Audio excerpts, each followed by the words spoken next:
say what they win. Where else would you rather be than right here, right now? Oh, no. I'd like to introduce Stay Out, the new team that we have working on our syndication deal with Westwood One. There they are. Oh, no. They've lost a couple of big ones. Oh, boy. But they assured us that they're ready to go for the gold this time. It's our true story. He was a neo-Nazi with one true enemy. Himself. A man of faith, a man of hate, and a soul torn apart. Viewer discretion advised. And good afternoon, Mr. and Mrs. Somebody's Coming. Woo! Won't be good, for goodness sake. Yeah. And all the ships at sea. Rob, I love when you do Christmas in August. Oh, it's always Christmas in my house. Come by. Nacho, Grundle, Sandbar, Nipkin, James, Don Geronimo, Mike O'Mara. Yeah. Thank you. And listen to the Don and Mike Show. New episode on this Friday. August 1st. All right. Rabbit. Don't forget that. Phone number from anywhere in America, at least for the next month, 877-365-3636. Canada, at least for the next month. Yeah, they got 30 days left. 800-636-1067. Washington, D.C., this number will be good for the next 5 years. Excellent. Let that be your subliminal message today. Very good. 202-432-1067. Hi, Don and Mike. Buzz Burbank here. Hi there, Buzz. If you were trying to say what's going on without actually saying what's going on. Is anyone listening? Hey, what happened? Shut up! Did you wash your ass today? Someone called for a doctor? There it is. Now, just a brief update before we bring the guys in for the NFL WJFK League draft lottery. Yeah. Very exciting day today. Mm-hmm. Obviously, I'm alluding to the fact that we're still having problems with syndicating the show and coming to an agreement. Yeah, really, Buzz, with Westwood One, our syndication partner. And, yeah, okay, all right. And anyway, it's coming down like 30 days. That's what we've been told. And in 30 days, we may not be broadcasting to America. We may just be broadcasting to Washington, D.C., to WJFK, which, is fine with us. We absolutely started here. We'd be happy to end here. This is home. And right here in my hand, I have one of the reasons that this place is home. One of the reasons that even if our syndication deal was to go by the wayside, right? And we'd feel bad for all of our loyal listeners in all those markets, but they would just have to understand that it's not you, it's the dirt. Right. We'd still be here at WJFK for 5 years. And, hey, Rob, do we have some very happy up-tempo music that you could grab that would just... Happy music to indicate a happy place? I'll take the Disney music right there, first one. Perfect. This is a happy place. Well, because... This was a email sent by Cameron Gray, who is the operations director of the moment at WJFK. He lost the lottery, and he took the job. Gladly took the job. And he sent this note to, let me see, some guy named John Spahn, whoever that is. See, I don't know all the names because everybody has their AOL names here. Right. But in essence, he sent it to all the disc jockeys, all of the salespeople, and all of the nut-laden higher-ups. And the support staff? Yes, everybody got this. This was like CC'd to... Really? Jesus Christ. To 50 people. Oh, good. So he writes, to all, this is a note to remind you about the procedure regarding coming into the air studio. No one is to enter the studio to discuss any sales or promotions matters. Excuse me. Let me take this from the top. Very good. To all, this is a note to remind you of the procedure regarding coming into the air studio. No one is to enter the studio to discuss any sales and or promotions matters with air talent. All such matters should be going through producers anyway, but please make especially sure that you're not walking into the air studio while the show is on the air or when the talent is still in there. Please allow some built-in time for talent and producers to get ready for or to decompress after a show. Wow. We want to support and help with the sales and promotion process, but we'd like to make sure all such discussions are done at the appropriate times and in the appropriate venues. Yeah, it's nice. Please let me know if you have any questions, and I appreciate your anticipated support. Well, that's very good, Cameron. Well written. Cameron Gray. Now, I also want to say that this didn't come from me, and I know this didn't come from Mike. No. Although the sales credence have learned not to come in here unless we ask them to come in. Right. So this was sent out, and basically it's a long-standing rule at most stations. You know, when the disc jockey's in here, you know, don't come in and go, hey, how would you like to cut a commercial for a car dealership, which I guess has been happening. Right. Well, here is the answer that was sent back from Salesperson of the Week, Tim McWilliams. Uh-oh. And he didn't just send it to Cameron. He carbon copied it to everybody who received it. Oh, wow. Meaning not only all of the disc jockeys, and there's a thing on top that's reply, and there's a thing on top that's reply all. Right. Is there was there any need for any kind of response to this memo? Well, let me read you the response, and then you'll see why I'm just absolutely like a flower bursting in spring with happy thoughts about working here. Very good. That Cameron sent out would anybody, I think, would objectively say that is a realistic request. Kind of a standard procedure at most radio stations. You know, just don't come in and bother the disc jockeys when they're doing their shows with sales stuff. Right. So Tim McWilliams wrote back to everybody. I mean, I got all the names, Alan Linewand, Michael Hughes, Julie Fullman, all the executives, all the salespeople, everybody. You got it on your email at home. Here's his answer. Yo, Gray. He's on a last name basis, I guess, with Cameron Gray. And incidentally, he also used, I'll show you that, here was the font that Cameron sent, which could be described as petite. Normal. And here is the font that Tim sent, which could be described as threatening. Right. Yo, Gray, decompress this. Talent doesn't know what pressure is. Spend a month in sales and we'll talk. Somebody's angry. Now, if that's not the sign of a happy, harmonious... Talent doesn't know what pressure is. No, but salespeople do. And I'm guessing that it didn't come from this room, but Tim must have been badgering one of the DJs here, and someone must have said something, and the memo went out, and, you got to think it went out directed at Tim, because he's the only one who took the time to respond to all... Yo, Gray. To all 56... Yo, Gray. To all 56 people who were sent this email. Wow. Let me see, Bud. Let me see if you got it. I'm trying to figure out... No, I didn't get it. No, you didn't. I got it. Mike got it. Ron and Fez got it. Charlie got it. Lisa got it, and then you work your way up. All the salespeople got it, and then all the way to the general manager and the vice president and stuff. So should we assume that perhaps the email was directed at Tim initially? I would think so. I don't know. With Tim, you never know. I'd certainly love to find out. It's a generic email. Can't we find out why the hostility? Could we possibly investigate this further, please? Well, I've asked. He's not here. He's not here. What about Cameron? Would Cameron be willing to... What's Cameron's number? I sent Cameron an email about... I love a little people's court. Yeah. On the show to start a Friday? Cameron worded that very nicely, I thought. You know what Cameron's...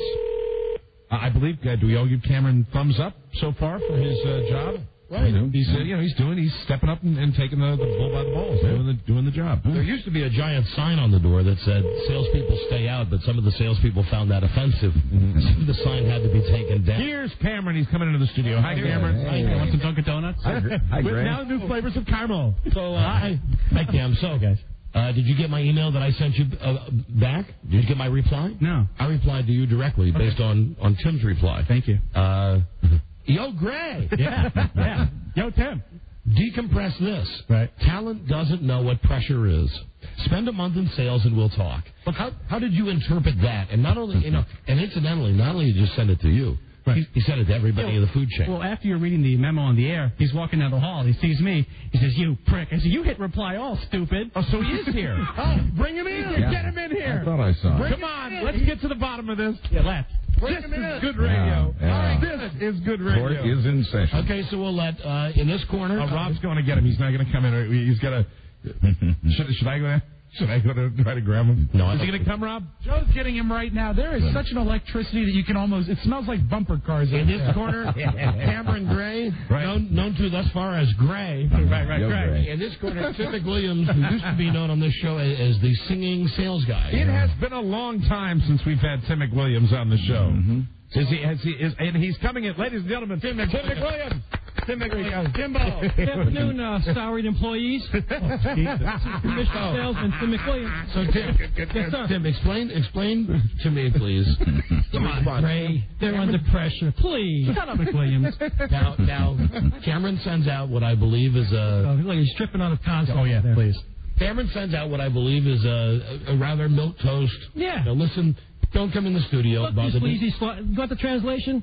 Look, you slime ball sales guys, just stay out of the studio because you lowlifes aren't allowed to come in, whereas salaried employee talent guys are in there just, absolutely on the edge. You speak. When we leave, we have to go out there and smoke and drink a half a bottle or something rather just to absolutely calm down. Now, Tim, I think that you would find that Cameron's policy, and just a reminder of the policy, would be, I would believe, standard common practice. I'm just saying what policy is. It wasn't even at me. It wasn't me, right? It wasn't a what? It wasn't at me. It wasn't directed at me. No, it was not. I didn't think it was.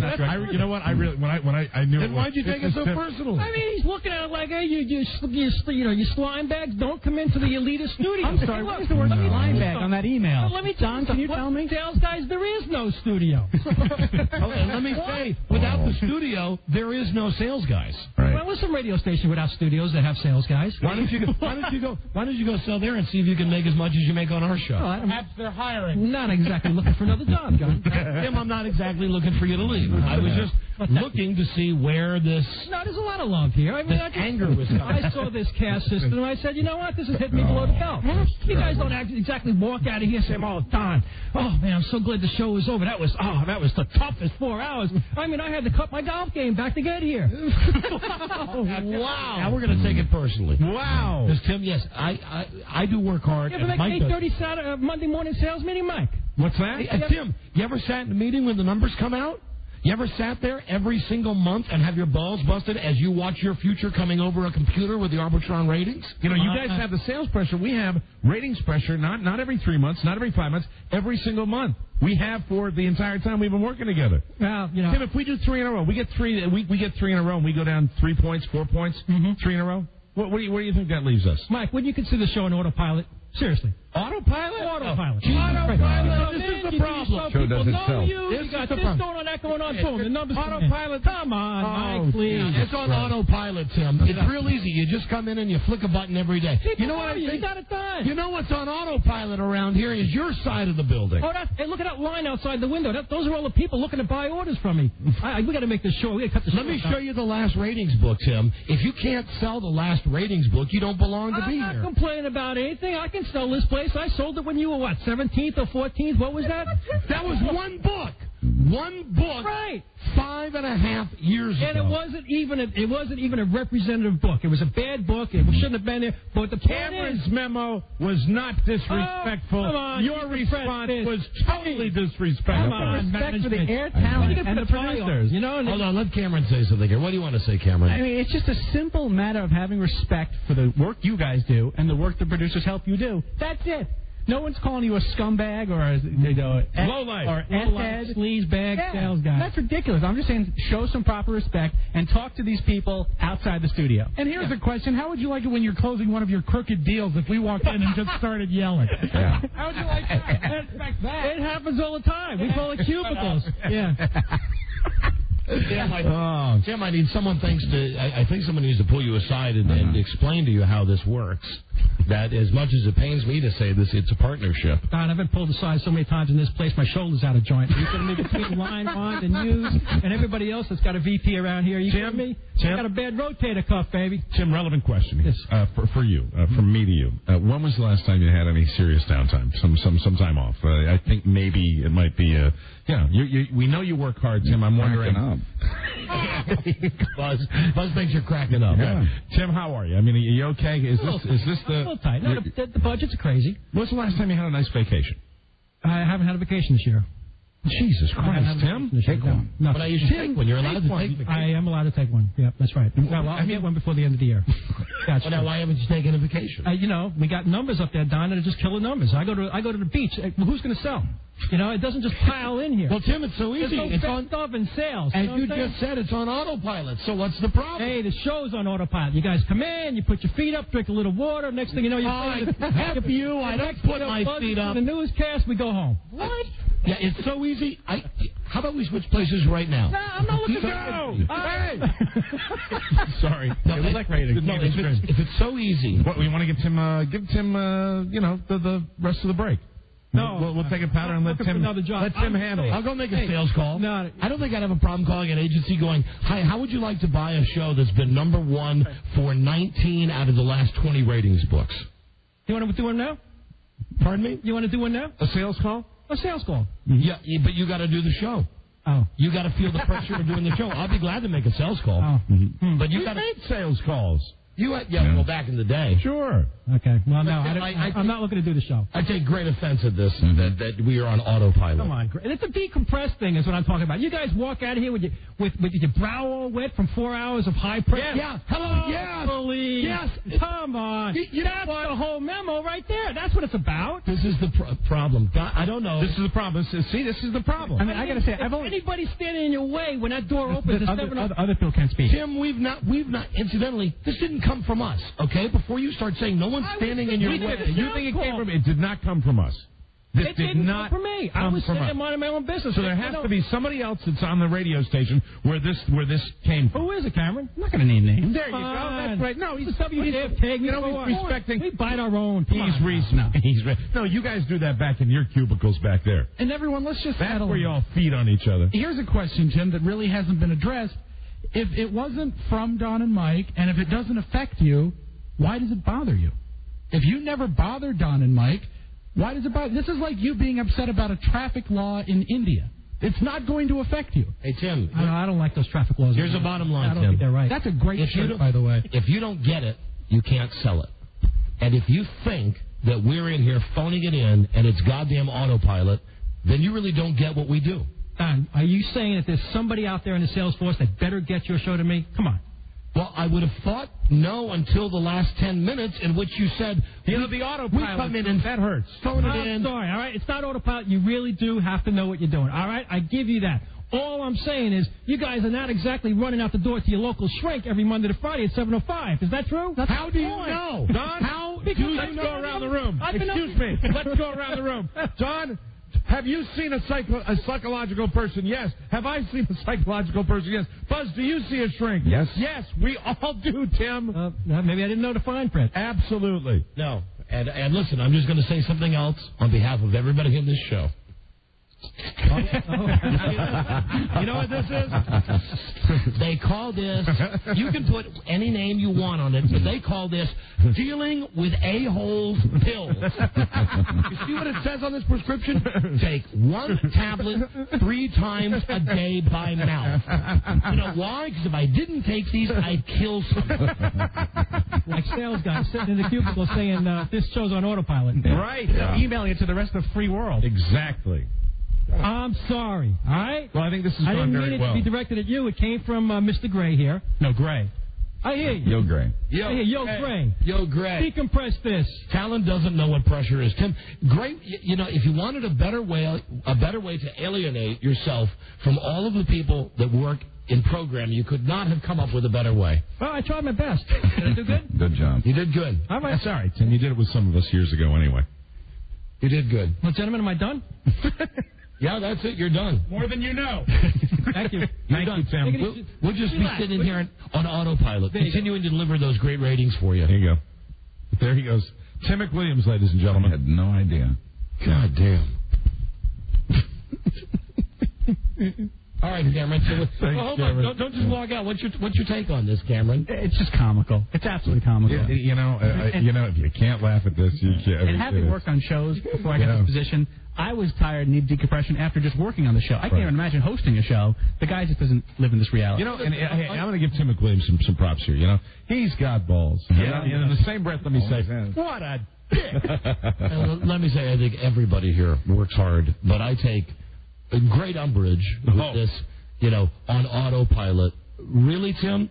Well, I tell you what, pal. Stick around for 5 years and see how well you do when Mike and I take a powder in 5 years. See how easy it is without us in 5 years. Sitting here drinking beverages and putting our feet up. Right. What an a-hole. How dare he? All right, so Mike does that. But nice and cold. But he's funny. He's funny. Well, here we are. Excuse me. Let me just phone it in. Yeah. Let me just put this baby. You know what? Let me just put this baby on autopilot just for a second to see what happens, okay? Let's just put it on autopilot for a second.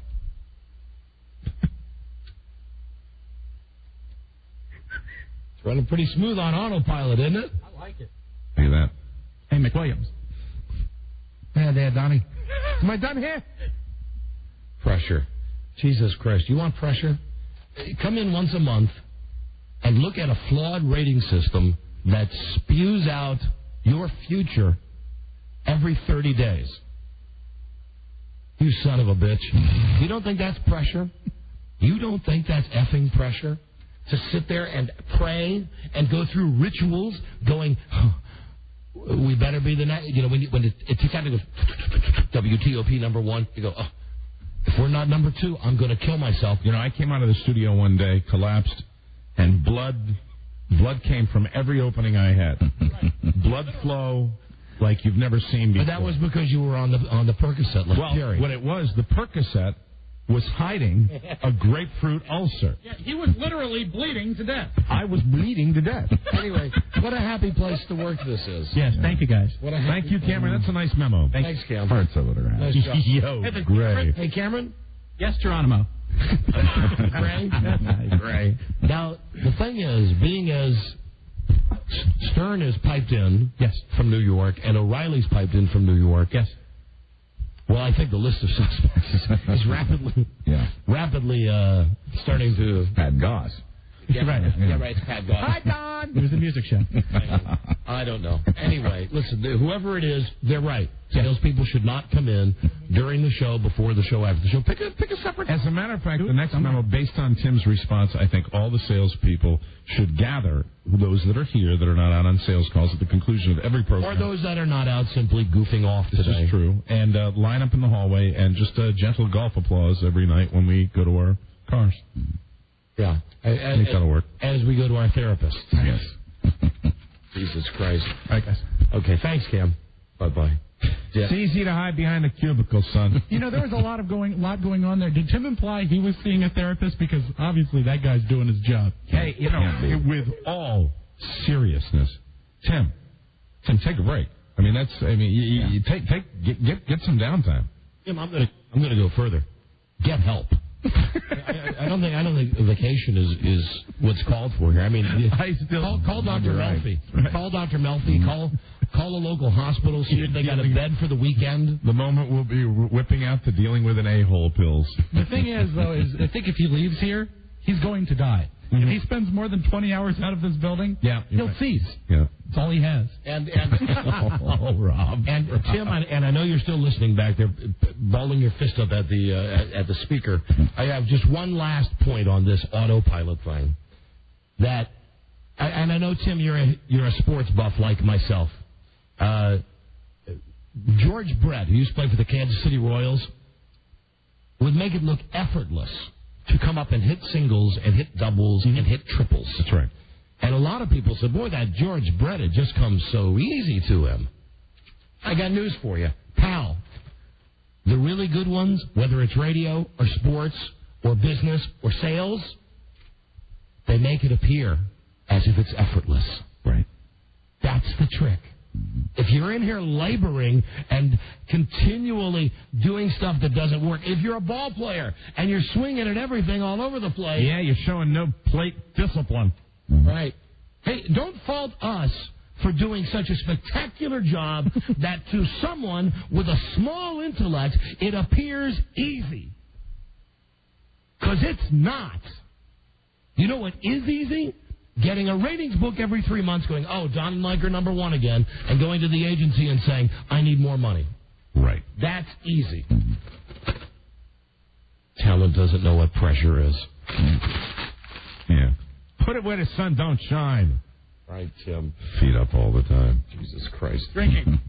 You know, and even if Mike does put his feet up and drinks all the time, he's earned the right to do that. That's right. He's earned the right to do that. And you know what? The one thing we didn't mention about our jobs, we screw up, 6 million people know about it. Mm-hmm. Right. Hey, and unlike you sales guys, I know you think that we live the life of kings here. Mike was absolutely right. We have 3 bad books in a row.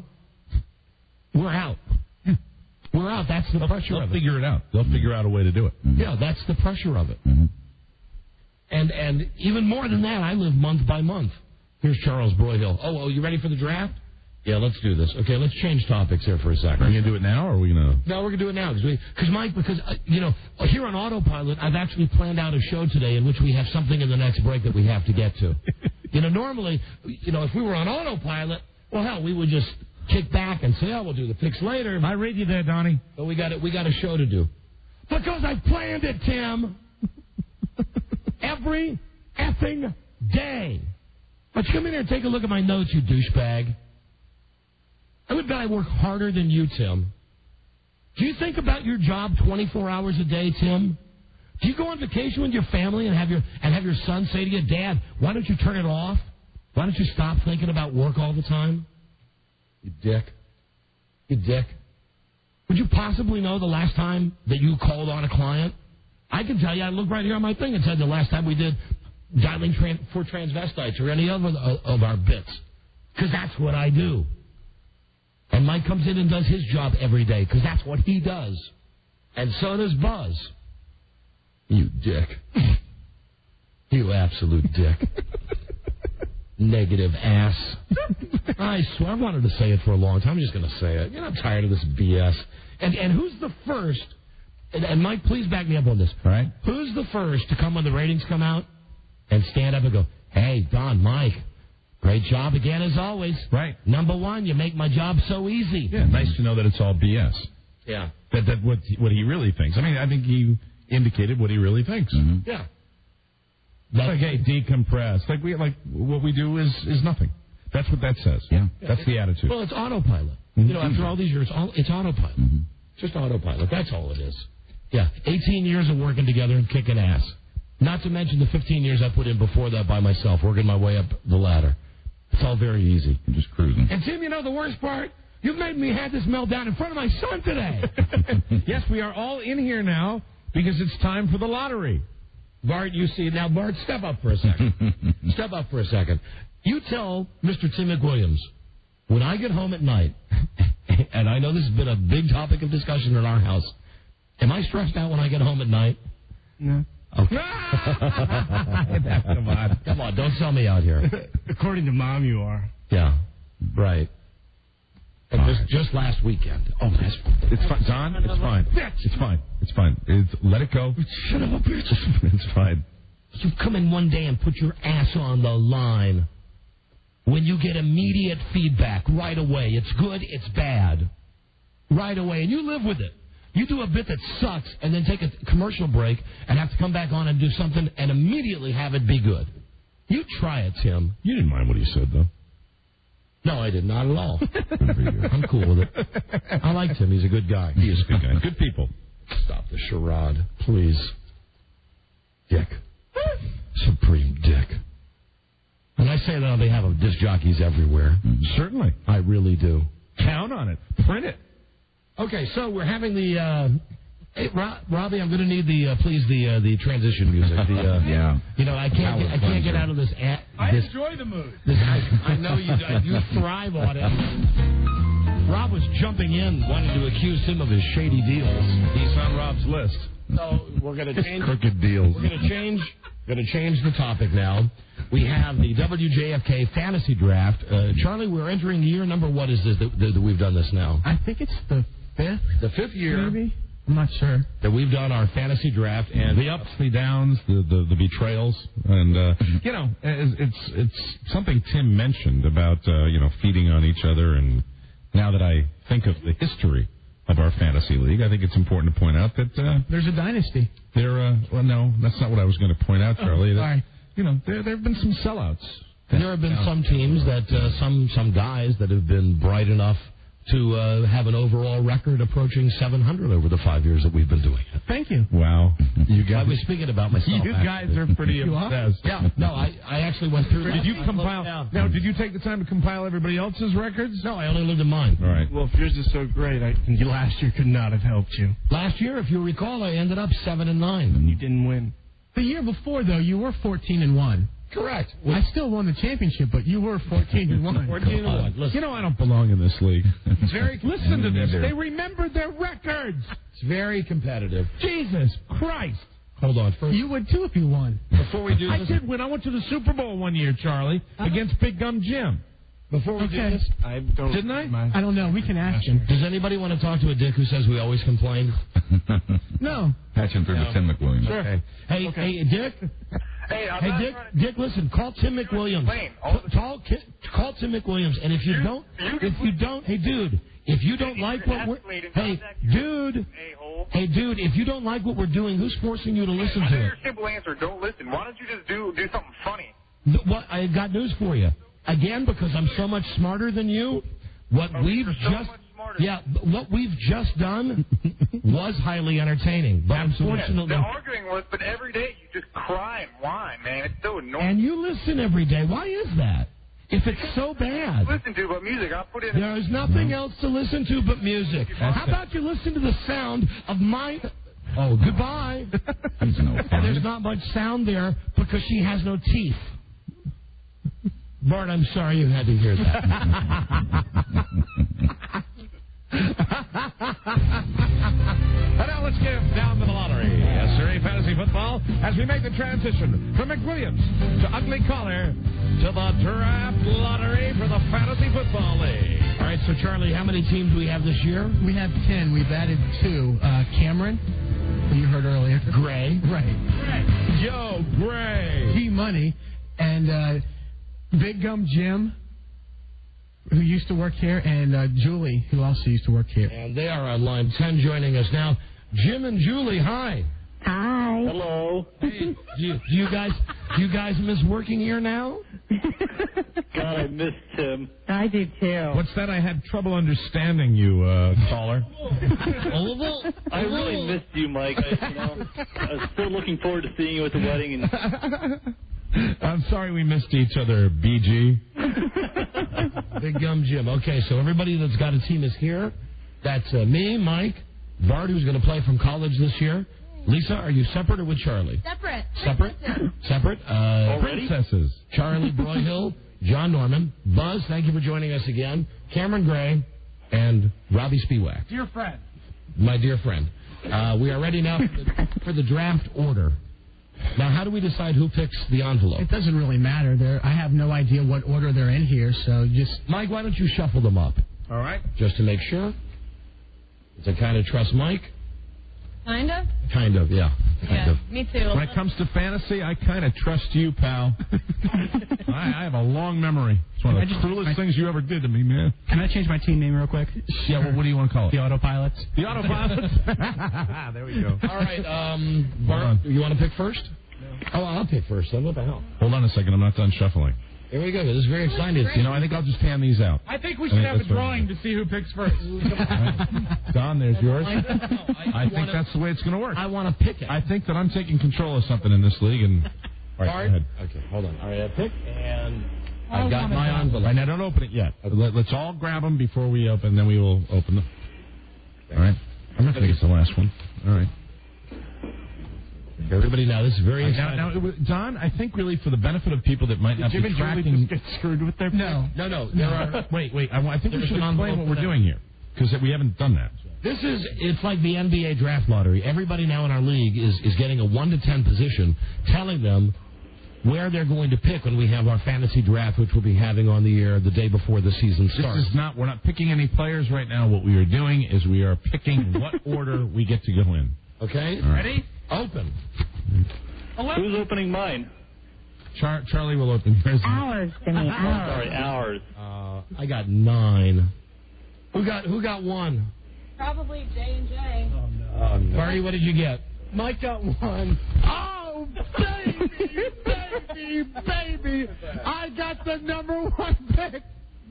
I got the number one pick. I got the number one pick. Look out, look out. There goes Jeremy Shockey. All right, so let's go through the order. Mike is the little boy in Willy Wonka and the Chocolate Factory. Mike is number 1. Who has the number 2 pick?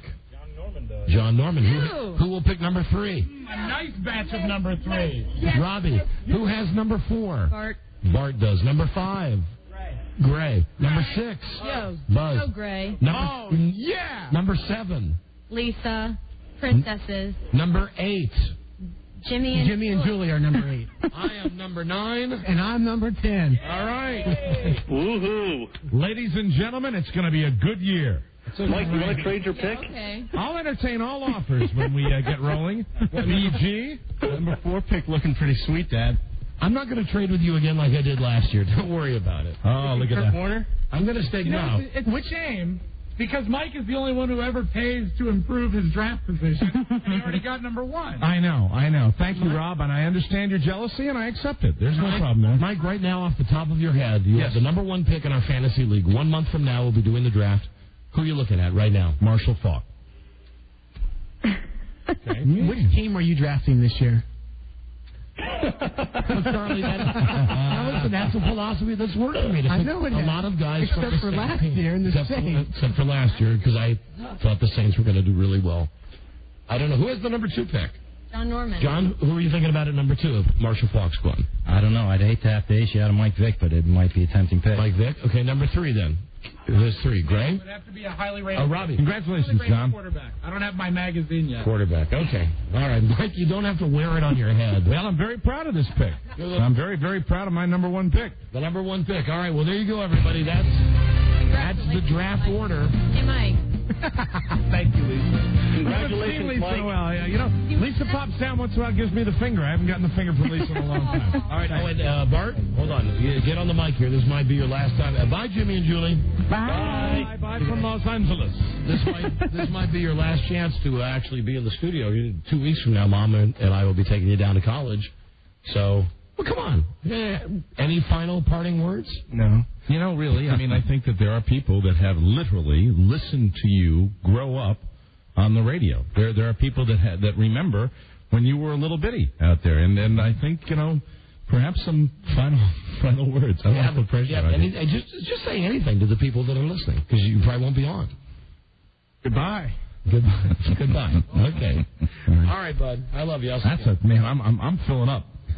Well, listen, it's not. You know, he's got his image on the air. Is that a Clemson hat that he's wearing? Yeah, of course it is. Okay, because it kind of looks like a Cubs hat. No, it's a purple with the orange C on it. Cool. There you go. All right, bud. See you later. Love you. So that's the draft order. That's it.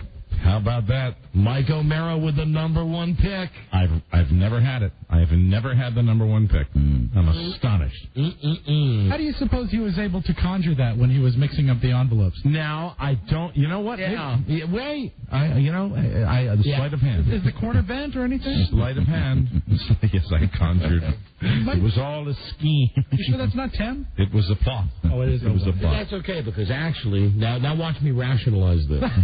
With the number 9 pick, that means that Charlie gets 10 and 11, and then we go backwards, so I get 12. Right. So I actually get number 9 and number 12.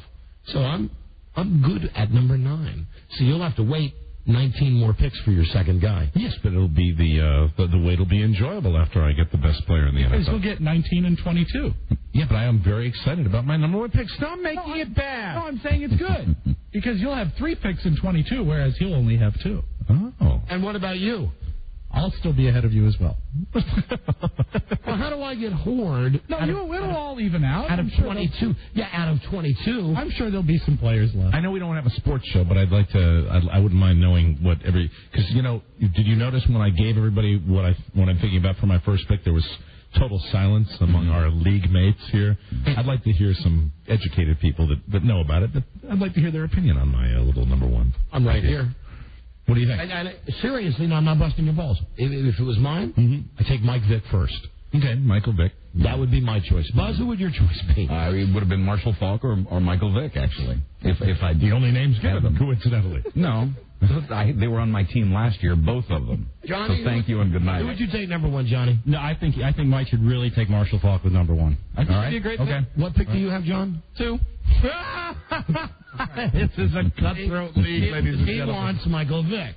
That's why. Anyway, congratulations, Mike. Good for you. And I mean that. I'm very happy. I've never had this kind of luck, and a couple of dead years for me, and perhaps going to bounce back this time and actually really finally rise to the top where I belong. I didn't know how to say this to you, but frankly, the last couple of years, I think in fantasy football, you've been on autopilot. You're damn right about You've that. been phoning it in. No argument. Had my feet up the whole time. I wondered if it would get in a fantasy pool to see what week Mike has his fire sale. Oh, you are cruel. I'm going to wow you all this year. I'm going to wow you all. When Wellington O'Mara cleans house. And incidentally, this number 1 pick is not necessarily going to stand pat. I could entertain offers. You're shopping? You're shopping it? Already it's Now, are you shopping for picks or are you shopping for cash? I would actually entertain the number 1 pick for the entry fee. Done. I haven't made my decision yet, but I'm entertaining. I'm such a sucker. This is why I buy so many bad cars. Now Lisa just came in. You want some of that too? A bidding war. Yep. What it sounds like to me. I can beat her in a bidding war. Very good. I make more money than she does. All right. No problem. I think obviously on draft day, that's when we'll talk about it. Oh no, it's got to be before draft day. Okay, Lisa, I'll talk to you during the break. Don't dictate terms to me. What did Lisa get you for your birthday? Oh, that's right, nothing. What did I? Oh, a DVD recorder. Yeah. Oh, wow. Right. Wow, we're going to the guild. Make about 1/1,000,000th of what you And make. Lisa, I'd say to you before you are so quick to cut me off, who came to your wedding and was actually in the wedding party? Oh, me. And who was on vacation and couldn't make it? That would be mine. Yes, ladies and gentlemen, you are listening to the most cutthroat league in Fantasyland. Whatever. Well, if it's a bit Buzz, more, you want to got say it. something? What do you want to say? Can I just give you my money now and call it a season? Now, Mike, congratulations. And my advice really would be hold on to it. I think I am going to hold on to it. Hold on to it and take the best guy that you think. I think I'm going to hold on to it. And Kerry Collins is looking pretty good. Yeah. We got a break. We'll be back with a guest because it was planned. It's not an autopilot. Tim, dummy. All you dummies out there. Just walks by the window just now with a cigar. Oh, my God. It's fun. It's fun working here, and it's a great start to a Friday show. We'll be right back. This is the Don and Mike Show. I'm sorry, I can't do it. Not over this. And if I know our president, he's not going to allow me or himself to get shot down over what would have been a private sexual encounter. Some swan song for the old man, huh? The senator got a little wild when she was 19. What is the big deal? Well, let me explain the big deal to you. The people of this nation can stomach quite a bit. And one thing they can't stomach is the image of a vice president with a mouthful of... You don't have to use... Look, let's use the word alleged. They got photos. They got witnesses. They got the alleged slut. Hey, wait a minute. Let me tell you something. I'm a husband. The Don and Mike Show. Two willful boys, Don and Mike. Right. Well, we've all decompressed now. Yeah, but we'll need to decompress again. Yeah. Come 7 o'clock tonight. Yep. So make sure you clear the hallway. Don't be talking to us. We'll have to pull an Opie and Anthony when we leave tonight. That's right.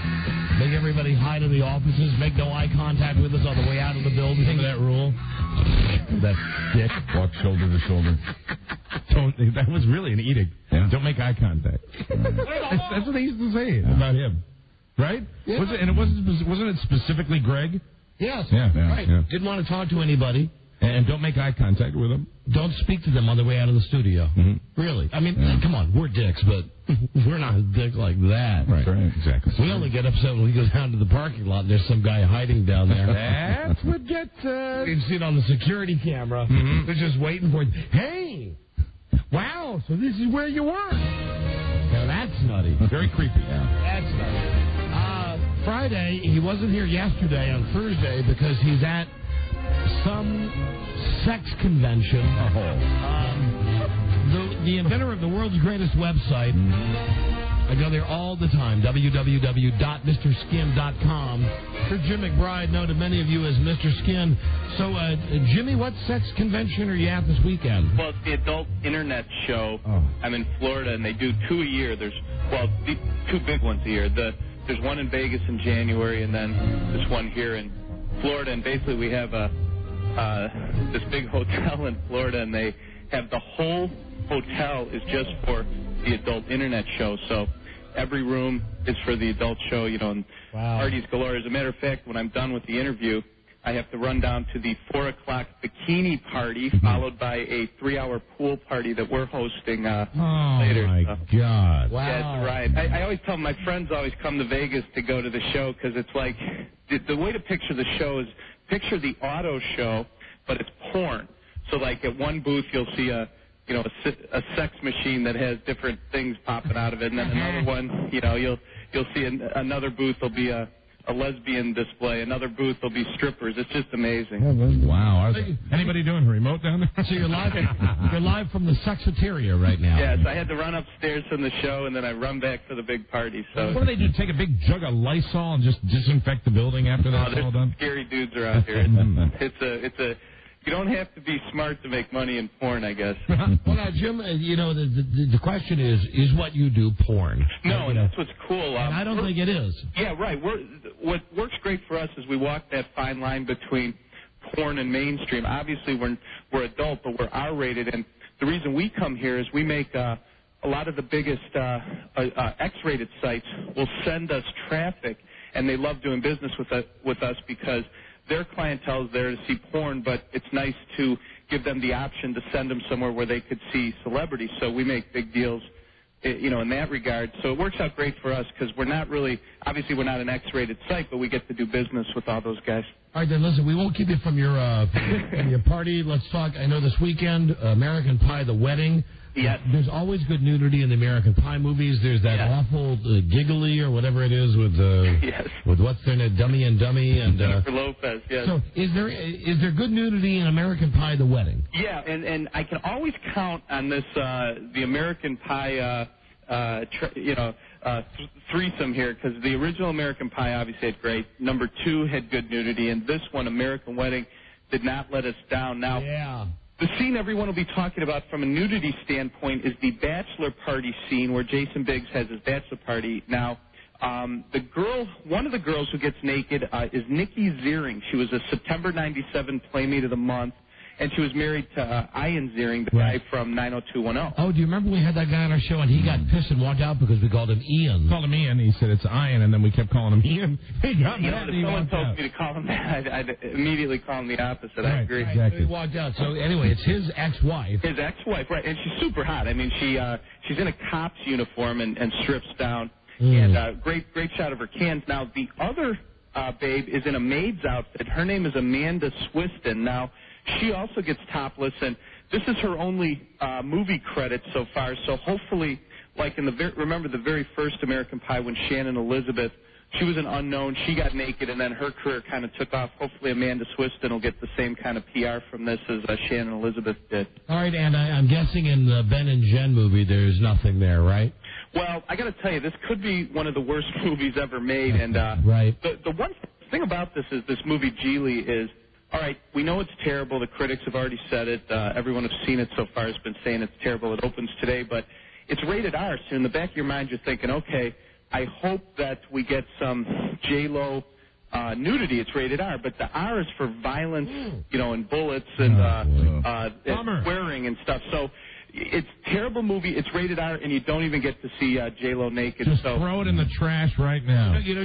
And the one thing I want everyone to know, she has done nudity. It just was early in her career before she was famous. She did a movie called Money Train with Wesley Snipes and Woody Harrelson. I remember that. Yeah, and Wesley has his hands on her breast. It's a real nice top. And Mike, if you go right here in your Jim Skin pack towards the back, it is a shot from the movie Money Train, 1995. Oh, yeah. And that is Jennifer Lopez's breast, with a nice areola.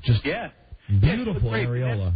And the thing about, kind of bums you out, this is so common in Hollywood. You're unknown, you're trying to make a name in the biz, you're much more willing to do a nude scene. Now that she's a big star, big diva, all of a sudden she can't get naked in the movie. She is so hot in that movie, though. She really is. I mean, the whole movie, every time she's on screen, she's just wonderful. Oh, yeah. No question. So there's no nudity in that. There's lots of nudity in American Wedding. Yeah, American Wedding, definitely check it out. Good nudity, and it's a good movie, too. Good. And, you mentioned the thing about the violence, and that's why it gets the R rating. When I went to Bad Boys 2, I thought, because there's some hot sisters in that movie, I thought, maybe you'd see one or two girls, like, with their tops off. Now, granted, I like gratuitous violence, and there's a scene where they're driving on that highway, the Cosgrove in Miami, and dead bodies are falling out of this morgue truck, and Will Smith is driving over them and hitting them, and I'm thinking that's why it got the R rating, right? Right. Because it had so many dead bodies just flying everywhere? Right. There was if you remember, there was a scene in the autopsy room with a female corpse. With the huge jugs, yeah. Huge breasts and, okay. The girl's name's Jessica Carr. She's never done anything else. And it's funny because when your credits in a movie's name is female corpse, you don't really have much of a role. Hey, Jim, that's right. You got the greatest memory. I just saw the movie last weekend. Right. Didn't even remember there's a scene where Martin Lawrence actually they're in this morgue and he has to climb under the sheets with this girl. And there's a scene of him with his face right down by her boobs for like 40 seconds. Yeah. You're right. I totally. Yeah, but see, the problem is I totally forgot all the other stuff that happened. I only remember that. So. If she ever does become a star, that would be a hell of a story. Oh, yeah. Absolutely. Yeah, that would be. You go from female corpse to big star. But somehow I don't have the feeling she's going to be a big star. You're probably right. Yes. But, so what do we have on the divot this weekend? Well, something that I think you guys would really appreciate, because we have kind of the same taste in history and in breasts. And they're releasing on DVD, The Wild, Wild World of Jane Mansfield. And for those of you out there who don't know too much about Jane Mansfield, she was kind of a poor man's Marilyn Monroe when she obviously was never the star Marilyn was, and she didn't get the same roles, nor was she as good an actress as Marilyn Monroe. But she had, I think, a better body. Her body, without question, her measurements at one point were 40, 21, 35, all natural. Wow. And you just, like I said, I agree. To me, Marilyn is Marilyn, and, we all bowed to Marilyn, no question. But Jane Mansfield was sexy in a different way, and she was just, and she did things to promote herself that, Marilyn didn't have to. And one of the things she did was get naked in a movie. She did a movie called Promises, Promises in 1963, which is one of the first American movies that had nudity in it. And she has some great scenes toweling off, some good scenes in the tub and in bed. And in this Wild, Wild World of Jane Mansfield, they show those scenes from Promises, Promises. And if you like natural breasts, big, and a hot babe, you got to check this out. And she was involved with, like, many, many major Hollywood players, right? I mean, like Frank Sinatra and guys like that, right? You know what? Marilyn obviously was. She was married to a guy named Mickey Hargitay. And she, now does that mean was she doing stuff on the side? I don't know, but as far as she had the illusion of a married babe out there. All I know is that when I was a kid, anytime that I would be around my parents and their friends, when the hubba hubba talk would start, it would always be, but this Jane Mansfield, right? I mean, because there was definitely discussion about who was hot back then, right? And now you really got to go back in the day, but Jim's right. If you want to see a relatively good-looking woman. And as you said, the first nudity in American film. And just killer tease. I mean, teats to die for. The wild world of Jane Mansfield. Jane Mansfield. That's a good pull. What else, Jimmy? Yeah. It's real good. And then one other thing I did, I kind of found a fun thing you guys might get a kick out of. There was a movie from 1982 called One from the Heart that was directed by Francis Ford Coppola. It's a musical. Very few people know about it. He's not too proud about it. The critics hated it. Believe it or not, he did a musical. But what's neat about it is a babe named Terry Garr, who we all know from Frankenstein and being on Letterman. One of your favorites, right, Don? Yeah. She's not aged gracefully now that she does commercials for radio stations. But back in the day, day. Back in 1982, she wasn't too shabby. And she, in this movie, the cool thing about this movie is that she did her only nude scene in it. It's called One from the Heart. The scene starts where she's downstairs. She starts undressing, walks up the stairs, goes into the shower, and then they show a great scene as she's getting out of the shower. And I just wanted to show you guys, we found a DVD in Europe of this. It's not available on DVD here. I thought you'd get a kick out of Terry Garr's breast because it was a nice find last week. Now, I know that every week it sounds like I'm doing a commercial, but really, you're on MrSkin.com, and you're thinking, well, you know, back in the day, like Young Frankenstein, right? Terry Gar was a piece of ass. Close Encounters of the Third Kind, too, right? Yeah, right. So you type in the name Terry Gar, and I know you're thinking, and I would have thought before today's segment, she's never done any nudity. Right. You type in the name, and I mean, you don't see like one of these brief flashes. You see both of them. Wasn't she in Tootsie, too? Yeah, she had or Tootsie. Nice look at her tootsies here. She used to be on Johnny all the time. Right. Yeah. Nice boobs. Not huge, but nice. No, it's just one of those things you remember. You know, it's one of those things you got to put it in. You got to say you saw the Terry Gar naked. Now, you know what it is, and Mr. Skin alluded to this before. It's your contribution to history, Jim. That's what it is. And Jimmy, the stuff you have from American Pie and American Pie 2. Oh yeah. I want to say that I know it's been out for 5 years, whatever. This Shannon Elizabeth in the original American Pie. Unbelievable. Absolutely. Look at just from the neck down to the belly button. Yep. And you tell me what's wrong with those fun bags. Yeah, pretty amazing. I included that to show you how great this series has been. Those American Pie 2 and American Wedding, and that Shannon Elizabeth scene is definitely top 10 all-time nude scenes. Those Titanic orbs. It works. Wow, she's great. Now, also we have Lisa Arturo. Yeah, Lisa Arturo and Denise Faye were the lesbian babes in American Pie 2. Right. That funny scene upstairs, and they have not gone on to bigger and better things so far, but they still had some great nude scenes in that. Yeah, and it's good lesbo action. Yeah. It's good. I mean, it's in a comedy. Yep. But in the context, it seems, again, why Mr. Skin's side is so great. You could watch American Pie 2. Right. And because, like, this lesbo scene is funny, I mean, I don't know if you're going to feel anything move. Yeah, but I mean, you know what? I think it combines, having seen this scene, it works on a couple of different levels. It really does. Yeah. And going back to American Pie, you go to the scene with Shannon Elizabeth in front of the mirror.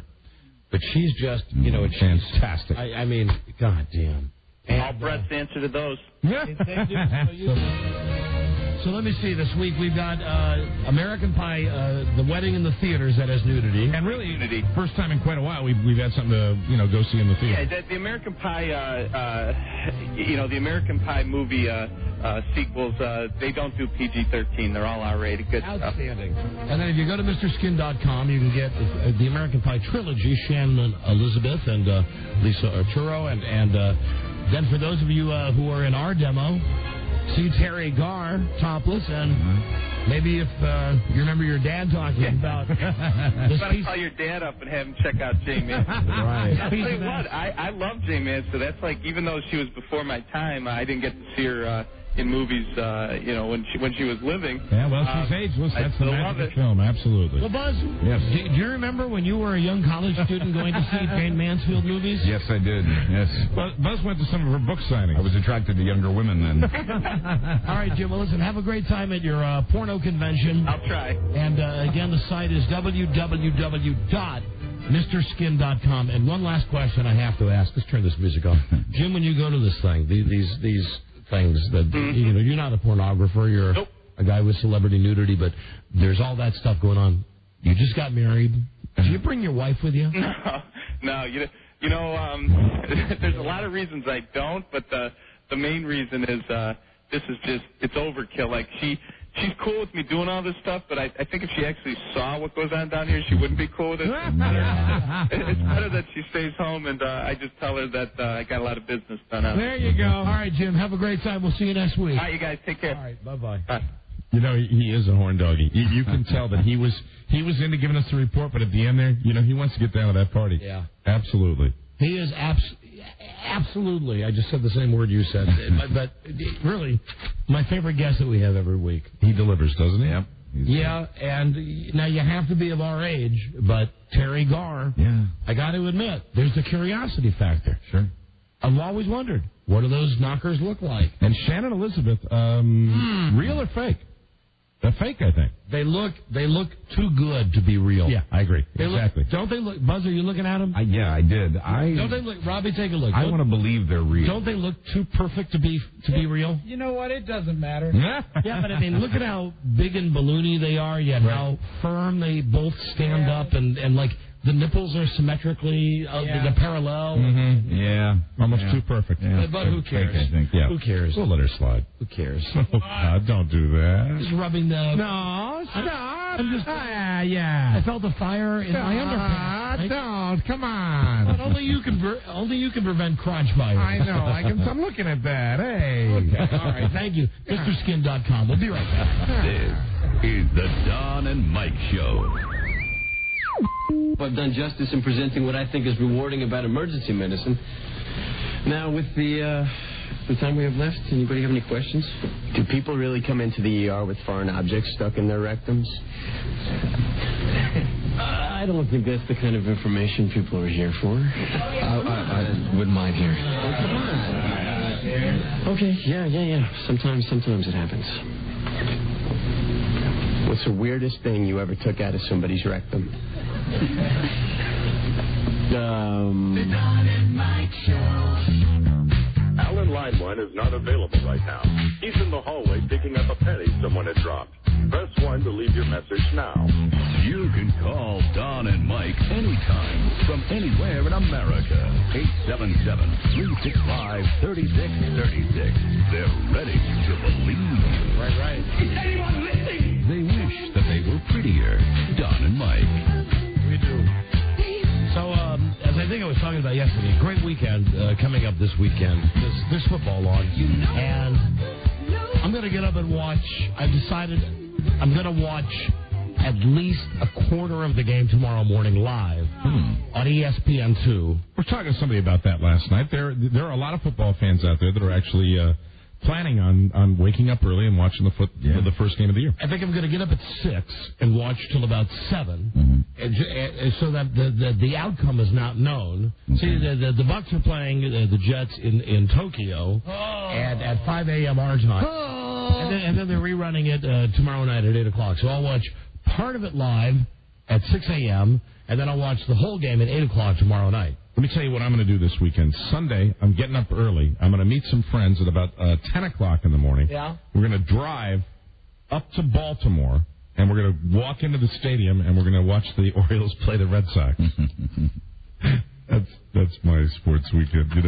Mike's enthusiasm, incidentally, from yesterday. Yeah, it's gone down. It's already wavering. Yeah, because they lost 2 in a row. Even with the great deals they made, and they did do very well in the trade market, I am very, very disappointed that they have dropped 2, because these 2 pitchers are pitchers they should have beaten. Wow. But hold on, I'm going somewhere with this. That besides the game tomorrow. Yes, and I'm sorry I interrupted. No, I'm just okay. very excited. It's your show too. Yes, and I'm glad that, you love the Red Sox, but I do. The team that I love the most, everybody knows, is the Green Bay Packers. You're a Packer backer, and they're on Monday Night Football, the Hall of Fame game against Kansas City, which I'll watch. So I received this from our listener Dan from WNFL in Green Bay. Don, hello, I'm from Green Bay. I'm not a football fan, but I lived in Green Bay, so I had to be a Packers fan. Right. Just so you know, I am not. Now, I don't know why he's going through all this, qualifying. Right. Unfortunately for me, Green Bay is ground zero as far as rabid, crazy, annoying football fans go. Town went nuts when the Packers won the Super Bowl 5 years ago, and I was so annoyed, I made plans to move. I am still getting mail from Green Bay, and the attached coupon in the mail was the final straw for me that I made the correct decision. Although I bet you like it. Your fan, Dan. All right, Dan. Now, there is not a phone number, and I'm not going to say the name of the company because I want Rob to try to find this and to use the 411. There's a company in Green Bay, cemetery company. Oh, no. The best care for your home team, your family. Save $600 on a pair of green and gold burial vaults Now, they're not. Yeah. They're very careful here that they're not officially licensed by the Green Bay Packers. Right. But as you can see, Mike, it is it looks like their helmet without the G on it. There is no place on earth in the United States of America that has the same attitude the Packer people have. How great is this? Is even greater than the Packer tractor. It looks like what a burial vault is what? Just like it's like a casket around the casket? Yes. Out of like concrete or something? Right. What this is, and I guess we're going to have to call and find out more. It says blah, blah, blah. My question is, do you want one?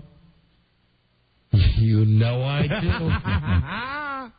I'm going to have to run it by, my neighbor to see what she thinks about it. Now, it's not like something you can move, right? It's I would think it's at the location. I would. Well, You'd have to be buried there. That's why I want to call them and know if they can ship it because, transport it by 18-wheeler. Frida's mom has already. Read the bottom line. Read the bottom line. Please excuse us if our mailing reaches a home where there is a serious illness or recent death has occurred. Well, they're thinking ahead. Yeah, not too soon, though.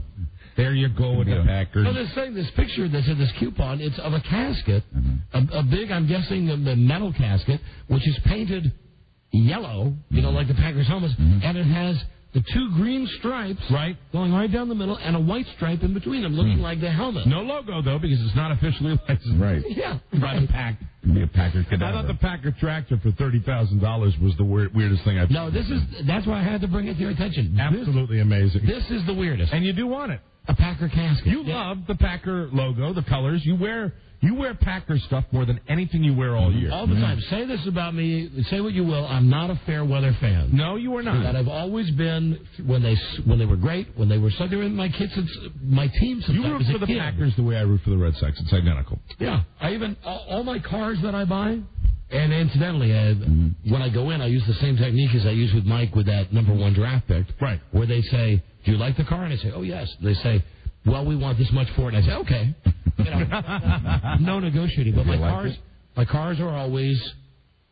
It's not Kelly green. Is not the color. It's British green. Racing green. Racing green. Yes. Always because it's the Packers color. You like green. I like it because it's the Packers color. Right. Robbie, you getting that number for me? Yeah. Because I'm really going to call them and ask them, if they could ship it. I believe my final resting spot is going to be in the great state of Maryland. Well, didn't you have a discussion with your wife about the family plot and all that? Yeah, there's this gory picture of my wife and my sister-in-law and my mother-in-law all sitting where they're going to be buried. Wow. Yeah, there's a big family plot there, and there's a spot for me, and as gross as this sounds, there's a spot for Bart there. I mean, the family is really prepared for this eventuality. I can't remember where you guys stand on open and closed casket at your funeral. Have we ever discussed that? Mine is real simple. All I want, I don't care even about any of where they're being buried. I want to have an Irish wake, a traditional with a closed casket that serves as a bar. Okay. I want you to set up the booze on my casket. And please no spilling. Well, you can spill. Oh, come on. Where are you? Like a really big party. We don't have to keep you out of the ground a long time, do we? No, that's no. creepy. Just get it, put it together, and just hang out and tell jokes, and that's what I I'm want. still firm about the thought that I want to be cremated and have some of my ashes scattered at I can't get through to my wife. Scattered at Lambeau Field. But I think they could take the rest of the big gulp full of me and put it in the Packer thing. Put it in the box. Do you want to be in two places? Doesn't that strike you as it might be bad karma? No, I'd like karma. As a matter of fact, I'd like some of me to go. What if you came back as like Dennis Murphy or something? I'd like. Because that part of you was left behind or something like that. Well, actually, then you have to think worse than Dennis, because I'd like some of me to be scattered off the pier at the inlet in Ocean City, Maryland, as well. So you want your ashes to be dumped in 3 separate places? Yeah. And you still want to put some of your ashes on eBay, right? Oh. Hey, Sugar Bear. Baby, listen. Now. I'm hearing it. I heard it. Now, we care and want to give you the best care for your home team, your family. Save $600 on a pair of green and gold burial vaults. I'm tired of fighting you on your dumb ideas, so this one I'm just going going to agree with 100% wholeheartedly. So you want that particular family plot, right? That's your thing. I'm going to let him do whatever makes him happy. Now, can I buy And then one? when he's dead, I'll do what I want. Well, we're not going to get into this discussion again about who's going to outlive who, but Well, if do you're you want me? asking my permission, Yes. you see, and we're assuming that you're dead first, and then I Well, could, that's right, I I wouldn't- could have you buried in a tutu, and then No, I could but- just have things like I really want them, and you won't be there to complain. Listen, baby, here's the reason I'm asking your permission, though, because right now you're alive, and I can't buy things without your permission. Because, again, Mike, this is good for you. I'm pussy whipped. Yes, I understand, and I'm jealous of that. I don't have control of my own money, which is a good thing. So my question to you is, and first, of course, Mommy, thank you for letting me buy the Packer casket. We can save $600 if we buy a pair. No, I'm going to leave my instructions with my family. I think I trust them, or with Bart. Okay. Now But you go ahead and buy it, listen. and then I'll just get Mrs. Stewack to sell it on eBay for me after. No, I know that there are things that you I think. could probably double my money in a couple of years. I know there are things that you think I say on the radio just for effect, and there are a lot of things that I say on the radio for effect. But I swear to God, you want it. I want to buy this Packer casket. Yeah, but what you don't understand is once you're dead, I won't have to argue with you But anymore. what if and I roll put my it? eyes, huh? What if I put it in my last will and testament? You have an executor that would make sure that you That were I buried. want to be. I want to be. Rob cremated. is shaking his head. He would be your executor. Yeah. Well, I'm going to be alive a lot longer than Rob. It'll have to be somebody else. But I will have it written that I want some of my ashes scattered, and the rest I want to be buried in this Packer. Usually, the executor is an attorney. Ah, well, I happen to know a few. Yes, we both do, don't we? Great. Hey, thank you for your permission. What if the place where my family is has standards like that? What if they have, like a What community standards association? Honey, what standards do they have? They dig a hole and put it in the ground. I don't think you're going to be able to do that with that particular product. I think it's a vault. I think it's above ground. I think it's an above ground It's a green and gold burial vault. All right, well, burial vault. It sits above. I'll the have to ground. ask them. All right, I'll find out. Thank you though for letting me. I love you. All right, goodbye, sweetie. Hey, babe. Well, she's gone, but she gave you permission. I know. To get your Packer casket. It's the whole "I love you" thing. I know. Again, though. I know. Let me call him. I was thinking of a great product I'd like to sell at Lambeau Field, a confection. What? Packer fudge. Wow. Make it like vanilla flavor, but it's green. I got to take this out the air. Give me a second. Enjoy your Packer fudge. Yeah, hello? Hello, is this Fort Howard Cemetery? Hi, listen, my name is Don from the Don and Mike Show. We do a national radio show. We're on in Green Bay right now on WNFL. And I'm interested in the green and gold burial vaults. As I swear it is not a DJ joke. Could you come on the air with us for a second? Justin? Well, right there in Green Bay on WNFL. One moment. Here we go. Oh, very good. Excellent. Now find out if it's not the vault, maybe they offer a regular casket. Yeah, because a vault is a thing that's above ground, Yeah, right? You could probably have your casket customized. Yeah, I'd love to see a casket shaped like a helmet, like those golf carts. You just have to fold up the body a little bit. Well, you could recline. Doesn't matter because I'm going to be cremated. Happy funeral music. Let's listen. Yes. You're dead because you're dead. But it's time for Hello, this is Diane. May I help you? Hi, Diane. This is Don from the Don and Mike Show. And like I told the other lady, we're on the air now. They're in Green Bay. How are you, ma'am? I'm fine. On WNFL. We do a national radio show. I'm from the Wisconsin area originally. I'm a big Packers fan, and I'm serious as, pardon the pun, serious as a heart attack about this, about the green and gold burial vaults. Yes. Now, are these for above-ground burials? Yes, actually, they're going to be in our Phase 3 of our mausoleum here at Fort Howard Memorial Park, and they're actually for cremains because they are niches. Oh, now listen, what I need is my wife has given me permission to get one of these, but I need one that would go underground. Do you have caskets that are painted green and gold? No, but we could do that for you. There you are. Good. Now, Could you make him a customized Green Bay Packers casket? Actually, no, we're not allowed to have the logo on it. But you could do the whole green and gold thing? you could do it like you've done it here with the gold and the green stripe and the Yes, we could do that. Oh, great. How much would one of those green and gold caskets run for you? I would have to price that out for you. Can you give me a ballpark?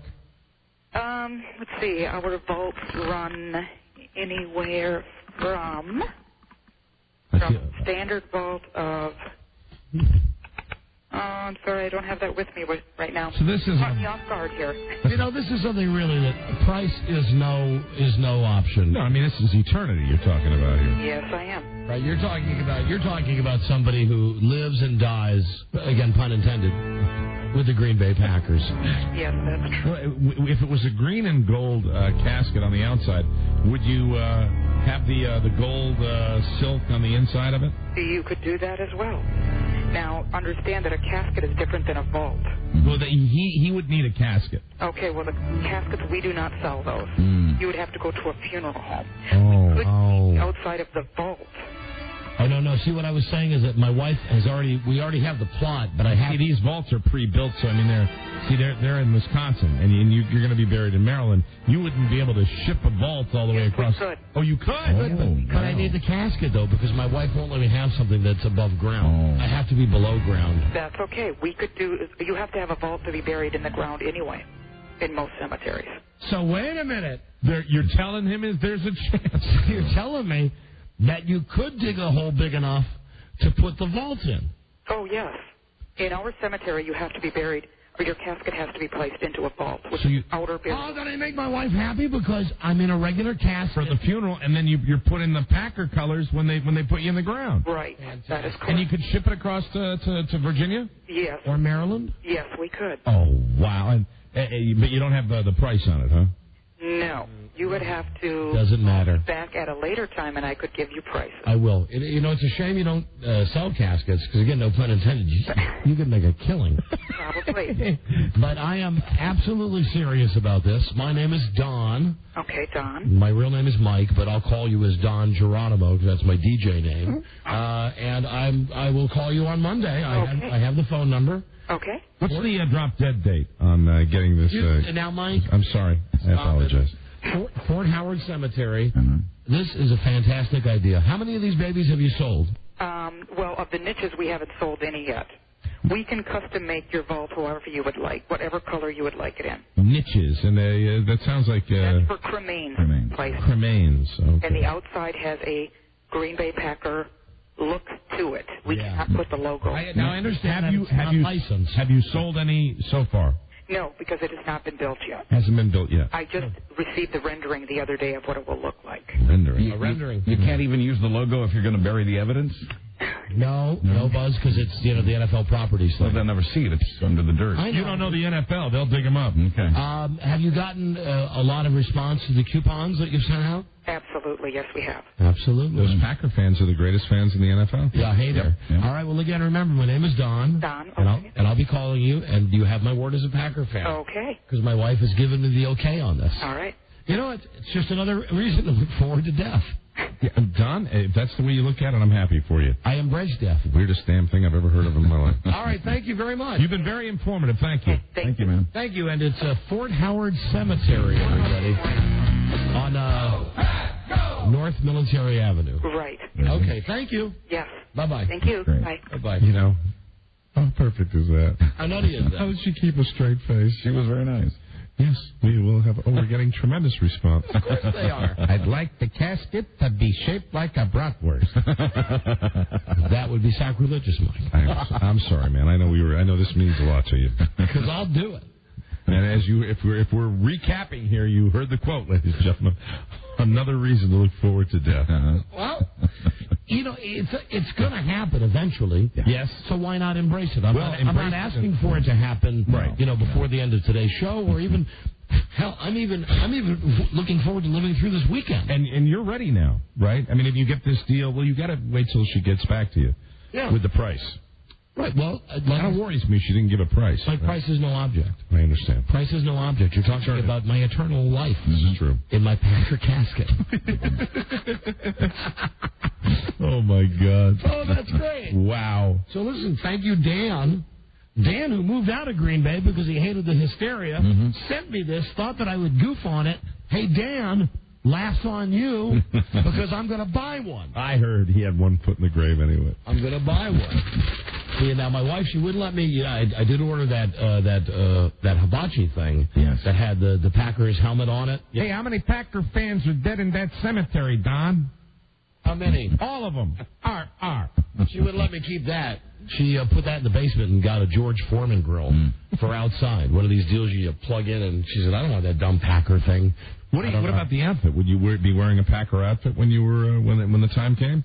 I'm going to be cremated, Mike. Oh, okay, so it doesn't matter. No, but you could put me in a Packer tumbler. Mm-hmm. I think no. You know what? That's too. That's too much. Yeah, absolutely. That's overkill. I think because just being in the Packer casket for me is enough. Right. That's enough for me. You know, a cheese head upside down would probably hold 2 quarts. and I'm hoping that everybody... Don't mock this, Rob. I'm hoping that everybody in our fantasy league now allows me the chance to pick Brett Favre at number 9 this year. Because as you just heard, I may not be around for next season. I understand. So if Brett Favre is still there at number 9 this year, it would mean a lot to me to have him on my team this year. And if you don't get him, it'll kill you. All right, Make-A-Wish Foundation? And if I can, and listen, if this somehow falls through, although my fanaticism is not nearly as much, put me down for a kiss casket. A kiss casket? A kiss casket. Right there. Okay. Absolutely. That's it. We got a break. You can put the body in any crazy pose you want. Thank you, Dan, formerly of Green Bay. We'll be right back with the Friday Favorite. This is the Don and Mike Show. WJFK. This is the Don and Mike Show. All right, I just called 2 disc jockeys I was just talking to 2 disc jockeys in Washington, D.C., Don and Mike, Don Geronimo and Mike O'Mara, and it is snowing like crazy in Washington. That means it usually comes up the coast to us. They're saying by tomorrow. Well, it looked like snow today, and I said, I better check the weather. So I checked the weather, and the guy said, cold and cloudy. So I did not take... Blah, blah. Okay, he said our names. The Don and Mike Show. And I say bravo to you, sirs. Bravo to Don Geronimo and Mike O'Mara. Those are the good old days. Yeah, Regis. Tucker Regis and Kathy C. Gifford would call disc jockeys, and the deal was Regis would go on his show at 10 till 9. And you could ask him, crazy stuff, and then he'd go on in that opening part and he'd talk about you. Very exciting. We used to be foolishly excited by that. Yeah, now we're jaded. Back when we were morons. we're jaded, and he doesn't have to do it anymore, so he doesn't. So I guess good for both of us. Yeah. Before we get to Jeopardy, low-budget Jeopardy, just let me read you something that I was disturbed to read, and this is why Regis Philbin will be joining us today. The headline says, Regis who? Now, I know a lot of times in the tabloids you can't believe what you read, but I have seen Regis talk about what I'm going to read on his TV show. Okay. The headline says, TV host tries brain pills to halt memory loss. Regis Philbin confesses his memory has been failing, so he's going to eat special pills in a bid to halt the embarrassing lapses. On national television, Regis said, I've sent away for something that I thought might be able to help me. The 69-year-old host of Live with Regis and Kelly said, it's called Focus Factor. We advertised that on this. The pills come in a bottle of 120 for $74.95, but Regis said he was going to phone in for the free sample. Regis is hoping the treatment will cure his forgetfulness, which was illustrated in a recent on-air discussion with Kelly Ripa when he said he couldn't remember what he had eaten for breakfast 2 hours earlier. Wow.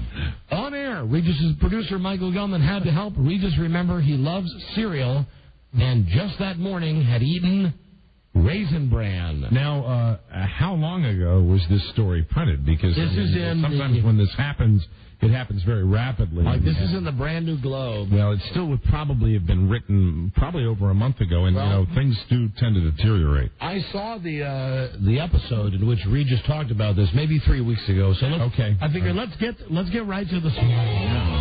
Let's bring him in. I saw him on the hall. He seems to be fine. Now, normally when he comes in, we do the whole, are you gay with Michael Gelman thing. Right.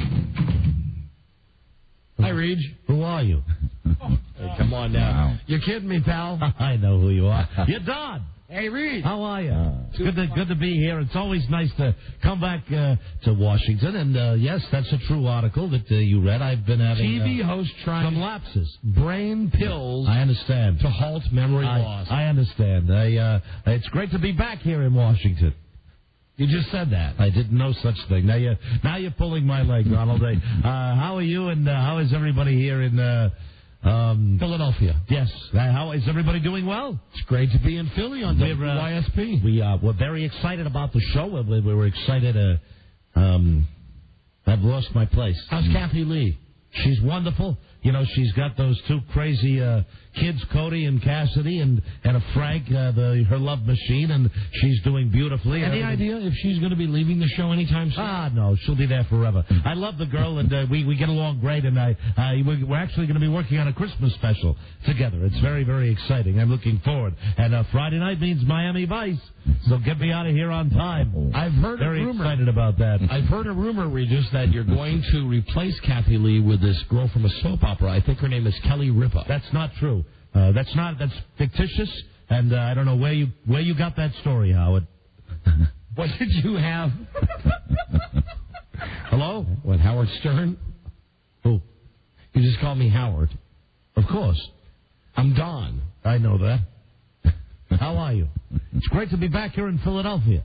We're not in Philadelphia, sir. We're in San Francisco at KYCY. Great to be out here. It was a long journey. It took me quite a while to get down here. But how are you?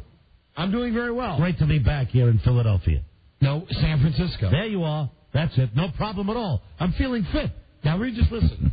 You're kidding, right? Because we are... Don't forget Joey Bishop, late nights on ABC. We are a syndicated show that broadcasts in those cities, but you are in the studios of WJFK in Washington, D.C. All right? 1067. Very good.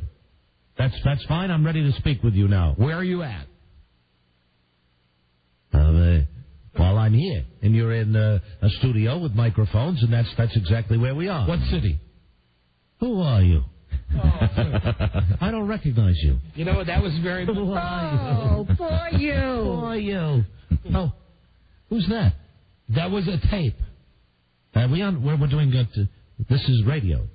What are you wearing on your head right now? Over your ears. I don't have a toupee. No. Feel your ears. This is real. Feel your ears. Some sort of machinery, Howard. No, it's a pair of earphones. Mm-hmm. Oh, no. You're on the radio. I got to make water. All right, well, go ahead. All right. Go ahead. Oh, there we go. How are the brain pills? Look at me all wet. How are the brain pills working out, Regis? The brain pills are working great. I love them. I take 3 or 4 a day, and it helps me focus and remember. And then that's what I did. Who spilled something on me? I don't feel well. Let's see if you remember. I'd like to say we are in the nation's capital, right? Can you name the nation's capital? Washington, D.C., and hello to President Carter. There is a call. I'm very excited about this. There is a call line, a pickup line, 444. Who are you? Your good friend Michael Gelman is on the phone. Now, I don't know if he's going to call and tell you you're embarrassing or if you're going to do the gay thing with him. Hold on a second. Hello, Michael. See, this is where we'll find out how much Regis really remembers. Mm-hmm. Yeah. You ready? Should I pull the curtain back? All right. I'll do it right now. I'll call you right back, but you know how what. Hey, Don. Yeah, Reed. Don Geronimo, Mike O'Mara, Washington, D.C. It's all a charade. I've got all my buttons. I've been fooling you. I've been kidding you. It's a big joke. I'm totally focused. I had a little problem with memory loss, but this is actually water. I didn't actually wet myself. So let's get on with the show and have lots of fun. Was that a great joke or what? Where are you at right now? I'm in Washington, D.C. I've totally got all my buttons. No, you're not. Huh? You're in Philadelphia. You're trying to trick me. This is D.C., buddy boy. Let me call Gelman. All right, call him. Call your boyfriend. Hold on a second. Michael. Yeah, they fell for it. Are you going to commercial anytime soon? Do you need to go to break? Yeah. Yes, Mr. Steve Dahl. Okay. We have to go to break. All right. On the way. And we'll be right back. Where? Hey, you understand? It was just kidding. I didn't mean to make fun of you. That's fine. I gotta take this call. I get jokes. How are you? Oh yeah. They fell for it. I'm fine. They had a tabloid article. Are you gonna be there when I get back? You gonna be waiting up? I really, really want to have sex with you. Oh my God. I want to have sex with you all the time. You're a good producer. I want to produce for you. I've got something I'm going to produce for you. Yeah, I love you. Okay, can we do that? Yeah. Uh-huh. With your hand? God damn. I've been thinking about making love to you all day. All right. Yeah, no, I told them. They laughed at it. They thought it was funny. Yes, you know. You know, the only thing I forget is to pull out. Oh. Thank you. You're a good boy. God, I wish I could kiss you with my I wish I could kiss you with my tongue right now. I'm going to bathe you when I get back to New York. Okay, I love you. Okay. Yeah, I love you. Goodbye. I want to taste you. Bye. He's a good guy. When are we going back on the air? He's such a good boy. That's great. Do you understand the bit? I think it's really not funny to make fun of elderly people. Remember, who's that? Your wife is on the other line. Joy. Yeah. What? Uh-huh. No. What? Yeah. All right. What? Sure. No. No. Can I speak with her? Yeah. Hold on. You want to zip it? Hold it. Hey, shut up for a second. Hey! Don't talk to her like that. Hey, this is my wife. You want to speak to her? Yeah. I put Don Geronimo, the world famous Don and Mike show, wants to speak with you. All right, go ahead. All right, she's on the line. Would you hang it up, please? Sure. Sure. Privacy. Sure. There we go. No problem. Hey, Joy. How's it going? How's Mr. Softy treating you? Yeah, I know. So listen, the stuff in the tabloids, brain pills, memory loss. Right? Really? Really? What's she talking to her about? No. Not sure. You sucked. You did. You swallowed? Hey, what are you talking to her about? You're kidding me. I'm positive he has no idea. Well, listen, anytime that you need a real man, not a bisexual man, he doesn't bother me. I'm there for you. Our marriage is a sham anyway. What's the matter? I bang you good and hard. Because I know. I listen, right? Hey, he should be on that show. Yeah, okay. I think you're hot. Don't worry, I won't tell him a thing. All right. Bye. Bye, Joy. I'm sitting here looking at you. What are you talking about? You won't tell him a thing. What was that about? Was that your sex talk with her? No. With my beard? No. What? It was... Well, if you must know... What did she say? Can you tell you? What lies did she say? What yarns did she spin? First, she said that you should be on Queer Eye for the straight guy. Well, she knows. Yeah, it's a secret site. Or Straight Eye for the queer guy, whatever it is. Well, I think we've all established that. And then she mentioned to me... Frank, I don't want to tell you before we go on the air because you're going to be upset. 2 words. Bad lay. Wow. All right? I have news for you. Yeah. She told me... What did she tell you? Well, you know what? We're back in 5. No. Buzz, yes. buy me some time. All right. When we go back on the air, buy me some time. Very good, I'll do that. Robbie, tell me when we're on the air. And on.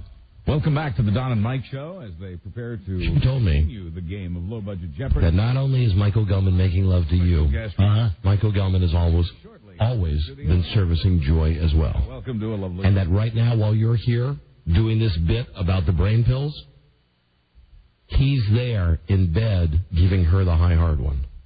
Of course. Back to the Don and Mike Show. Wait, hold on. You think that's a secret? We're back on the air. We're back. She's not telling you anything. Oh, hi. How are you? So we're really excited about the season. It's going to be a good time. Wait. Hey, Buzz? Yes. Rob, can we take another break? I know it's unprecedented. Yeah, we can go to news at the top of the hour. We can go... Thank you, Rob. Or... We'll be right back with Regis Philbin. Great. Now, what do you need to know? I know it all. Wait a minute, hold on. Nothing gets by me. I'm indestructible. Your wife is banging your boyfriend? When we started doing the commercials for Harvest Crisps, right? You remember those wonderful ads? Yeah, sure. That's when she brought it up. She said he looked good. I said, could you? He said, I doubt it. And then he did. And when he did, he didn't mind it, she didn't mind it, and that's the way it goes. It doesn't bother. But his heart lies with me. Do you understand that? The fact of the matter is, all right, you know I like to watch. Let me just pick up. Are you taking another phone call? No, I'm calling Who out. are you calling? I'm calling your friend. I'm going to have a private conversation with Michael Gelman. All right, I'm not. But just remember, I'm over here eavesdropping, Don. Michael. Don and Mike show. Yeah, he's right here. We're on a break right now. Hey, listen, thank you for sending me that thing out of the tabloid about Regis' brain pills. It's a great bit. Listen, I was just talking to Regis candidly, and of course he's admitted his affair to you, but I just found out that you've been banging Joy as well. May I ask you a personal question? Hetero to bisexual? Which of them do you enjoy having sex with more? Who pleases you more? Easy answer. No problem. Really? Good for you. He does that and she won't. Right. Right-o. Well, every time? I'm very giving. Has there been blood? Oh, now you're getting too detailed. Okay, thank you, Michael. You got it. All right, bye-bye. My best to Kelly Lee. Bye. Do you have your answers? Are you satisfied with that? My answers, I'm walking on air. You know why? Because I am giving. I give and I give and I give. I do things that people only dream about in bed. He does your wife in the front and he does you in the back. There you are. And then I switch around. The only thing I will not do is involve myself with her. He understands that. I'd like to watch. We have a fantastic time. Ask me anything sexual you want. I can answer it for you because I wrote the book, baby. I was doing it when I was the sidekick for Bishop. Is it? Then tell me this. Here's the only thing I can think. I got this story in the tabloid, the thing from your producer, your boyfriend, Michael Gelman. Of course. Is this whole brain pill thing, is this a way of shielding these tabloids from finding out the truth? Do you want the truth? Yes. I'll give you the whole truth right there. I won't wear lingerie, first of all. You know that. But let me tell you what the truth is. Okay, please do. I'm not really happy about sharing this with you, but the memory thing is a sham because we want to cover up something that's far more disturbing to me. Really? What could that be? I do have a problem with my faculties. Oh. What is that problem? The problem is 2 weeks to 3 weeks ago on the show, I came out. We did a little warm-up with the audience, and I came out and I dribbled. I dribbled slightly on the floor. Out of your mouth? No. I dribbled from my wet thing. Oh, okay. I had a minor problem, and the problem has proceeded to get worse. And now I'm trying to cover it and just make sure that nobody knows. That's a sort of a scam story to direct people the other way. The fact is, so you're incontinent. I've lost control of my bowels and my bladder. Wow. Oh. I wear an adult diaper, and there's nothing anyone can do about it, and that's all there is to it. So this whole brain thing. But we have, Michael and I have joined an organization that I'd like to endorse right now. It's called the Diaper Pail Society.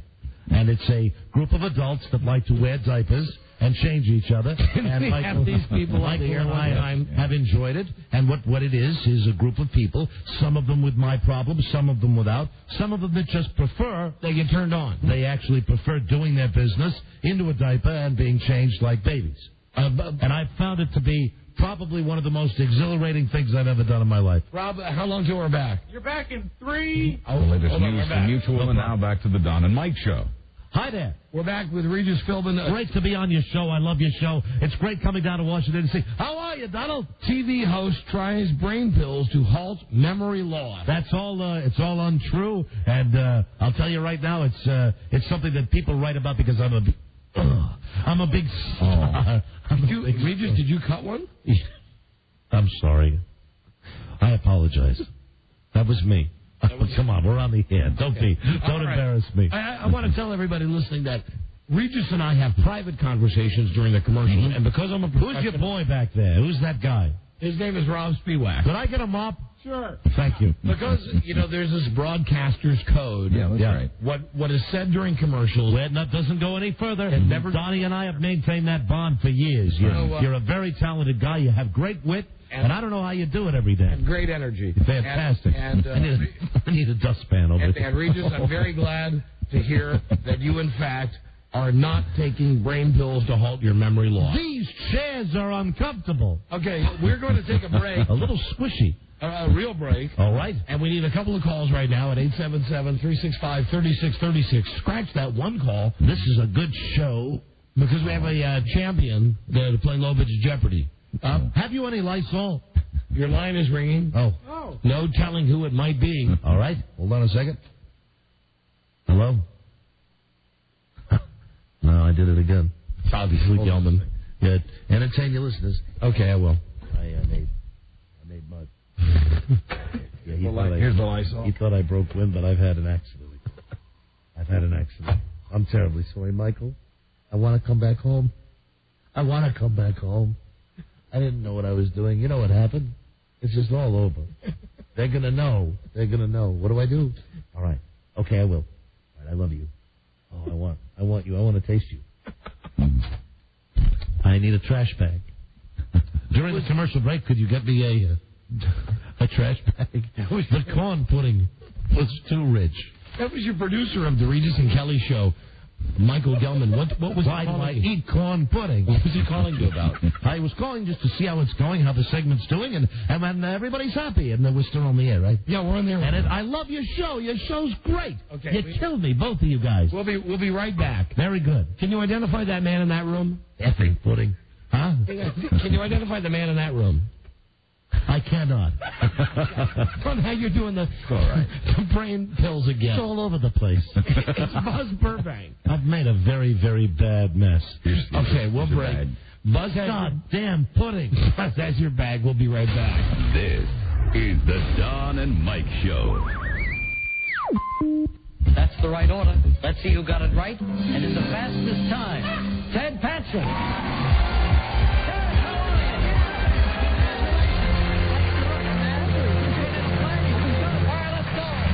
Patrick, congratulations. We had 5 people from New Jersey in the fastest finger, and you're one of them from Somerdale, New Jersey. What do you do? Computer catalog salesperson. I take orders over the phone. What did you do last night, Ted? Actually, I stayed in and watched ABC. All right. Your partner, Thomas, is up there. Hi, Tom. How you doing? Hi, Regis. Nice to see you. What would you do if you won the $1 million? Pay off all the bills and splurge and go get a dozen pairs of shoes at once. All right, fine.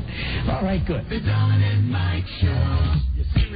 Time to polish the peanut. Time for Don and Mike. Look how lemony I am. I'm all lemony. You appeared Everything's right with the world. You appear to be awkward in that tape from Who Wants to Be a Millionaire where there was a gay guy on there. Well, I don't like that out of the closet flaming style. It's not my cup of tea. I'm like, look how lemony I am. Oh, you're very dry, and there you are. What, do you carry spare pants with you? I do. I do indeed. I have a backpack, and I love the new lavatory. Well, they've done a lot here since we were here last. They have. God, you're all looking so cute today. Sherry, are you horny? I'm me so horny.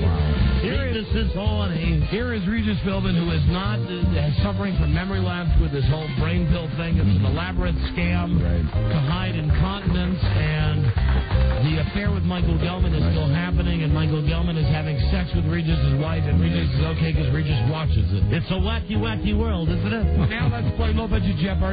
All right, then, fine.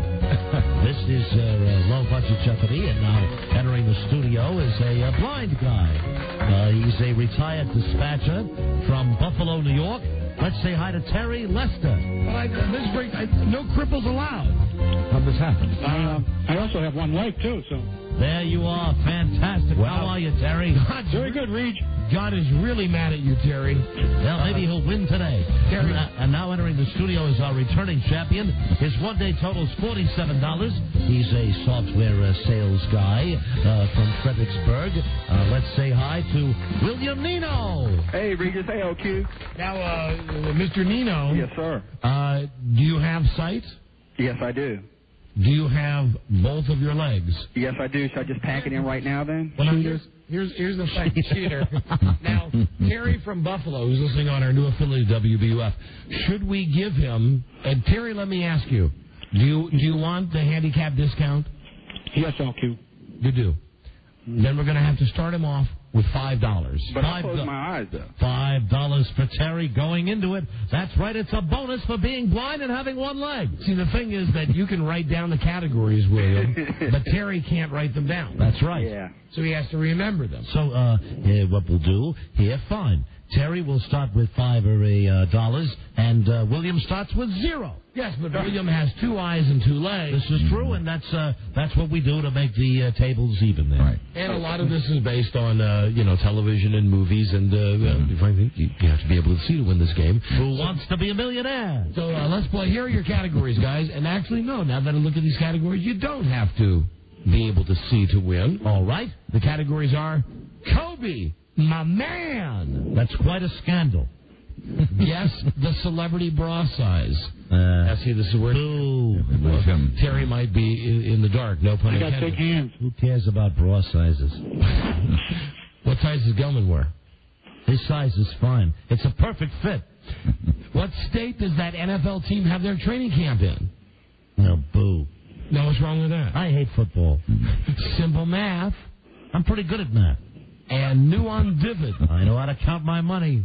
Well, you pretend you're a Notre Dame fan on TV. Yeah, but it's all a ruse. You know what I like? I like pressing flowers. I enjoy walks. I enjoy a good Cosmopolitan. The magazine or the drink? And I enjoy tracing figure eights on hairy stomachs with my tongue.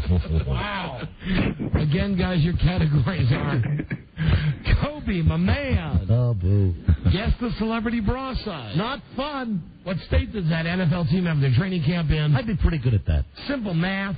And new on Divid and home video. Terry, you're the challenger. We'll start with you. We'll try Kobe for $1, LQ. Kobe, my man. Kobe, my man. State where the alleged sexual assault happened. What is Colorado? Look at that. Bill getting beat by a cripple. $1 for you there, Terry. We'll try the same. Thanks, Regis. We'll try the same category. Amount of money Kobe spent on a ring for his wife after he confessed to banging the girl. What is $4 million? Correct. $2. Terry didn't need that help. There you go. Go again, Terry. We'll finish the category, please. All right. Reality TV show the alleged victim auditioned for. What is the Bachelor? William, your chance to steal. What is... No. Wow. And this should have been a tip-off for Kobe. American Idol. American Idol. Any broad that goes out for American Idol, I don't care if you're an NBA star or just a regular guy. That show sucks. She's nuts. Go again, Terry. We'll try cup size for $1, please. Oh! Celebrity cup size. Guess the celebrity bra size. Who cares? Now, this is for all the hetero guys out there. This is very interesting. All right, I'll play along. Reese Witherspoon. What is a 36C? William, your chance to steal. What is 34B? There you go. William's on the board. $1 for you, William. All right, let's go with the same category for $2, please. From CSI, Marg Helgenberger. What is a 36B? Terry, your chance to steal.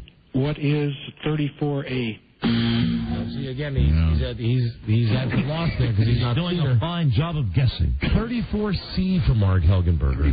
She's got nice cans. See? William, you're in control. Let's go stay with the same category for $3, please. Speaking of See You in Toledo, from Everybody Loves Raymond, Patricia Heaton. What is, I'll say 36C. Terry, your chance to steal. What is 34B? There you go. $3 for you, Terry. And that is with a boob job. My original guess before I found out was 36 long. And somebody told me that's like a man's size. What show is she on? She's on Everybody Loves Raymond. That show sucks. Okay, Terry. Terry, go again, please. We'll try NFL training camps states. All right, what state does that NFL team have their training camp in? You know, quite often they don't have the the training camp in the state that they play in. Your Washington Redskins. What is Maryland? William, your chance to steal. What is Virginia? Right. Let's go with the same category for 2. Your Carolina Panthers. What is North Carolina? Negative. Terry. What is Georgia? Negative. South Carolina. South Carolina. So close. William. Well, we'll go with the same category for $3, please. Your Atlanta Falcons. What is Georgia? Negative. Terry. What is North Carolina? No. South Carolina. That's the end of that category, and William, you're in control. Okay, let's go with simple math for $1, please. Simple math. And this, I think, even Steven here, blind or not. Simple math. 4 times 8. What is 32? There you go. $1 for you, William. Let's go with simple math for $2, please. 3 times 30. 3 times 30. What is... You repeated it. Terry, your chance to steal. What is 90?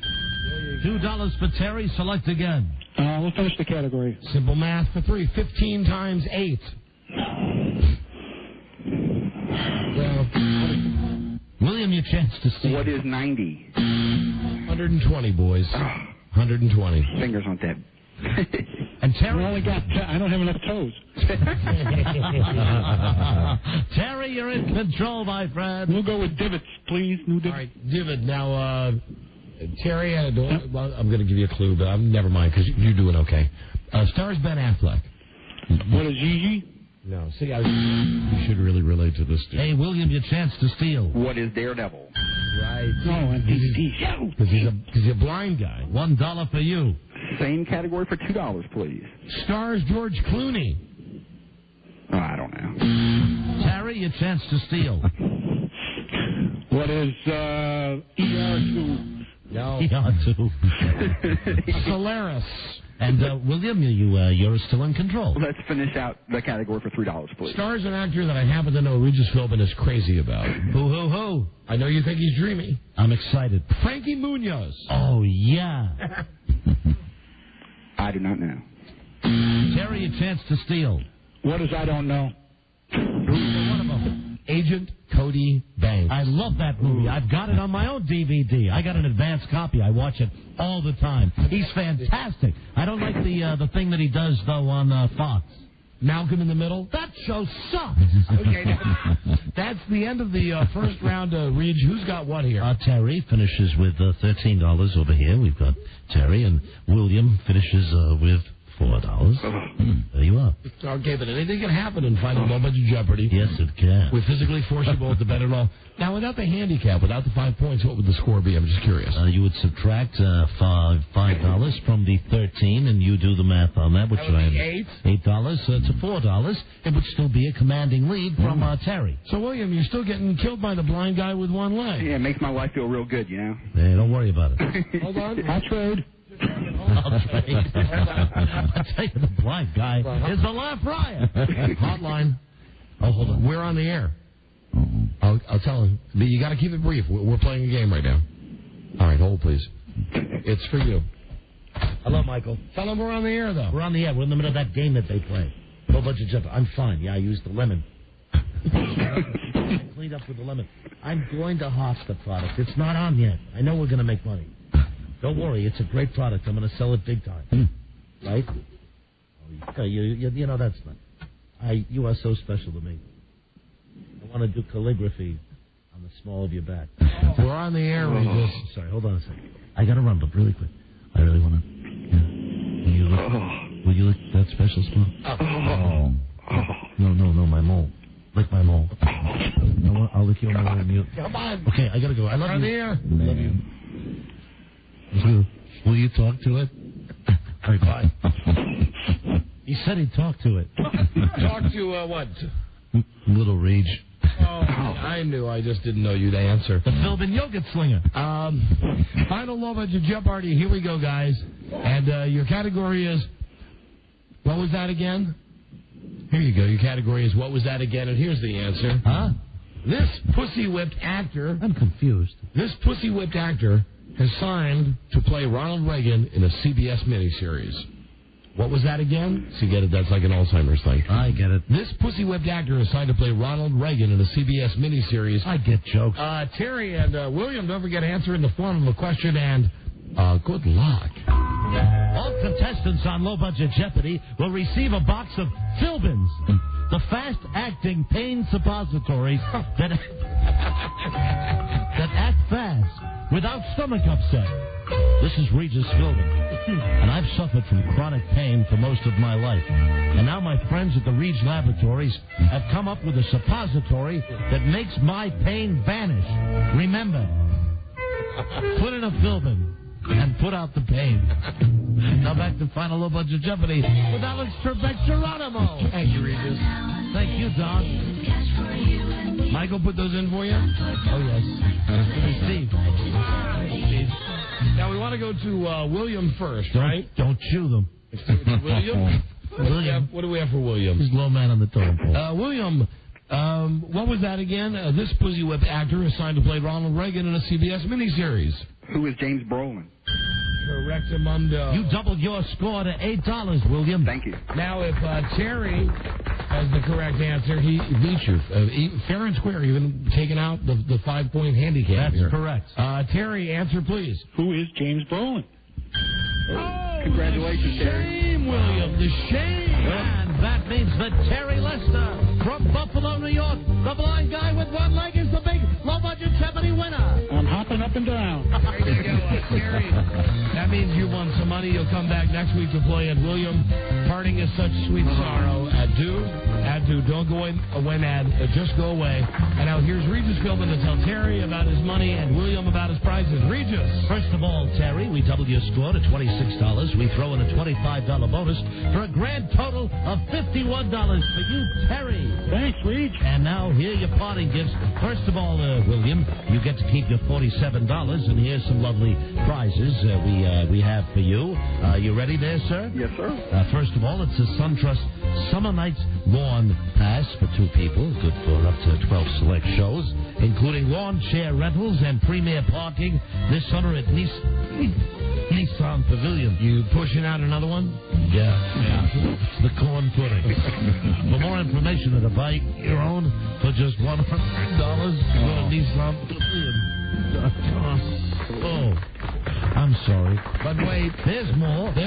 You've won a pair of tickets to see Huey Lewis in the News. Don't miss the legendary rock of Huey Lewis in the News is live in concert at Wolf Trap on Sunday, August 17th. But wait, still more. You have won 15 free Slurpees.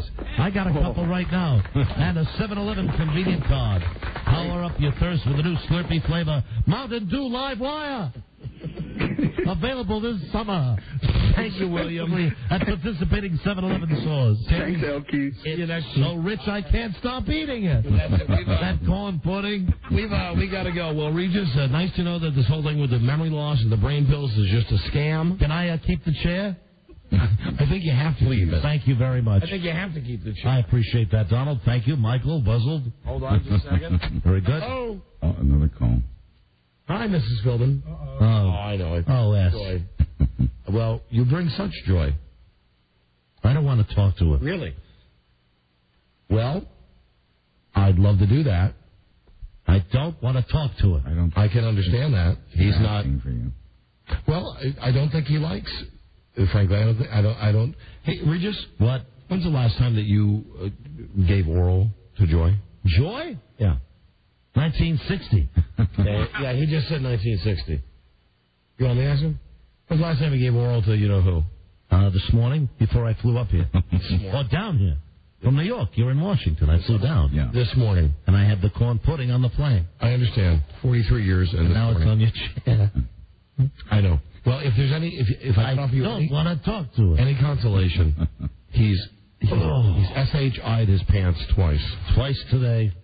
Okay. Man, it's a drag. All right, much love to you. Tell me about it. If you call me later for some phone sex. I'm sorry. Okay, hold on, please. Your wife's on the phone. No, please. No, she just wants to speak to you. Right? All right. Hello. Yeah. Of course. Oh, F you. Oh, my. Don't say, yeah, well, someday you might be in the same. Yeah, well, you're a sucky leg. That's F you. What'd she say? She's making fun of my BM. I hate her. I wish she was dead. Oh, no. She sucks. All right, Regis, always remember, never forget, Low Budget Jeopardy is a production of Chlorine Incorporated and is distributed by King World. You ever watch the show Haven? It sucks. We'll be right back. This is the Don and Mike Show. Take a call from Bob. Hello. Hi, Bob. Hi.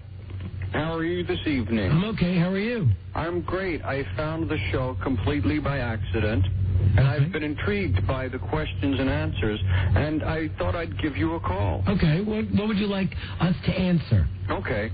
I've had a condition around my mouth that my doctor diagnosed as something called Toodaloo-ass, and I'm not sure how I got that, but it involves chafing, and it gets purple and swelling, I guess, around like where the mustache and chin area would be, not necessarily on the lips. Is it an underlying fungal infection? I don't know. I don't know what Toodaloo-ass is, actually. If maybe you could tell me more about it.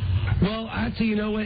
I've seen it, and what I think about it is basically it's not on the corners of the mouth where you have chelosis, correct? No, it's on the top. Yeah. Do you shave there? I with the same razor that I shave my taint with. You think that has anything to do with it? And I borrowed it from Buzz Burbank, who I know has farfalotus of the blow. Okay. Okay. Well, that was an interesting call. Blowhole, that was really interesting. The Don and Mike Show. Alan line 1 is not available right now. He's in the hallway picking up a penny someone had dropped. Press 1 to leave your message now. You can call Don and Mike anytime from anywhere in America. 877-365-3636. They're ready to believe. Is anyone listening? Rich with the good taste of hypocrisy. The Don and Mike Show. All right. Before I take this call, it's either a setup or the dumbest guy of the year. Hello, Don and Mike Show. Hello? Hello? You're on the air. Hi, Don and Mike. Hey, it's such an honor to talk to you guys, man. Thank How you doing? We're doing great, thanks. Hey, Buzz Burbank. Hi. I just moved here from Niagara Falls, and I've been listening to your show for about a month and a half, and I really like it a lot. Thank you. But I was just wondering why the last couple of weeks you had Luigi, the week before you had somebody else. Why doesn't Mike ever take place in any of those? Like, you never hear him. Even last week when he was doing the show, because Don had to go out with Bart, he kind of like just disappeared. And I just Here's the question. I've turned off our microphones now. I think it's a setup. Is this guy that dumb? No, I think it's fixed. He's listening to the radio. Hello? Hello? Yeah. What was your question again? I just wanted to know why. I'm sorry, I'm nervous. I've never been on the radio Yeah, before. okay. Listen, pal. Al, what are you doing? It's like playing poker with a guy, and you're giving us every tell. What do you mean? You're using the fake voice. I just moved here. No. I just moved here from Niagara Falls. I heard the show last week, and I've never called before. I haven't. You have all the tells. What's the tells for what? I'm sorry. Well, for like scamming us. Like you're trying to ask me why I'm not there when all these people are there, and you know that I do those voices. Oh my God. I really didn't know that. I'm sorry. I don't want to be ignorant. I'm sorry. I didn't know. You have a great show, though. No, really. Hold on. You really didn't know that? No, I didn't know that. Like, you had Regis Philbin, and I was listening from Mike. Well, wait, you didn't think it was really Regis Philbin, did you? It sounded like Regis. Talking about having gay sex with Michael Gelman? I don't know. I don't know that much about Regis. I don't watch the show, but he sounded just like. Do you think there's a chance? No. This is a setup. This is a guy who's just. At least I'll give you credit in this regard. You've committed to your bit, and you're sticking with it. I don't understand what you mean. Honestly, I really don't. You have an excellent show. I love your show. I heard that you're in Buffalo now, and normally in Niagara Falls we get Buffalo stations, but no. I never. See, the whole thing, and I don't buy this whole lisp thing either. What's the lisp thing? The thing that you're doing right now. Are you gay? No, I don't think so. Oh, so you know. No, I'm not. Definitely not. How long did you say you've been listening? About a month and a half. Uh-huh. I love your show. What's on in the background there? Our show. Actually, it's Judge Greg Mathis. I'll turn it down. I'm I sorry. think it's a TV show. That's why I said that. No. I do? Turn your I just TV called out down. the question, that's all. Turn your TV down. Okay. Okay. I think we're being set up, but good for you. Set for up having, for what, though? I think it's a phony call. Good for you for having the gumption to stay with it all the way to the end. I applaud that. You're here doing a bit, and you didn't bail out on it. Way to go. Well, you have an excellent show. I love your show. And it's got to be difficult to do what you do for 4 hours. I really think so. I just wondered why. No, it's not Now difficult that I at know, all. I feel like an idiot, so I apologize. I didn't know that he could do voices like that. If you listened earlier, you heard we do the show on autopilot, as said by Tim McWilliams, who incidentally, not to split hairs here, but came in during a break with his tail between his legs and said, hey, I hope you guys know that I was kidding about that. Yeah, Tim, if you really feel that way, come in and say it on the radio. Don't come in during a commercial break and say that just because Buzz told you we were really pissed. He outed you on that, incidentally, Buzz. Yeah. I had a little chat with him. He said, I heard from the scuttlebutt outside, and then he kind of nodded towards your window, that Don and Mike, you guys were really pissed about that. Yeah. Right. Okay. Well, listen, good gag. I'm confused. I am totally confused by this guy. Good gag. Why are you confused? No. You're very talented. You're very talented. All right, whatever. Hey, Mike, listen, the guy's right about one thing. You are very talented, but nobody is that stupid. Oh, come on. I'm not stupid. I'm a very smart guy. Now, if you'd listened for a month and a half, you would know.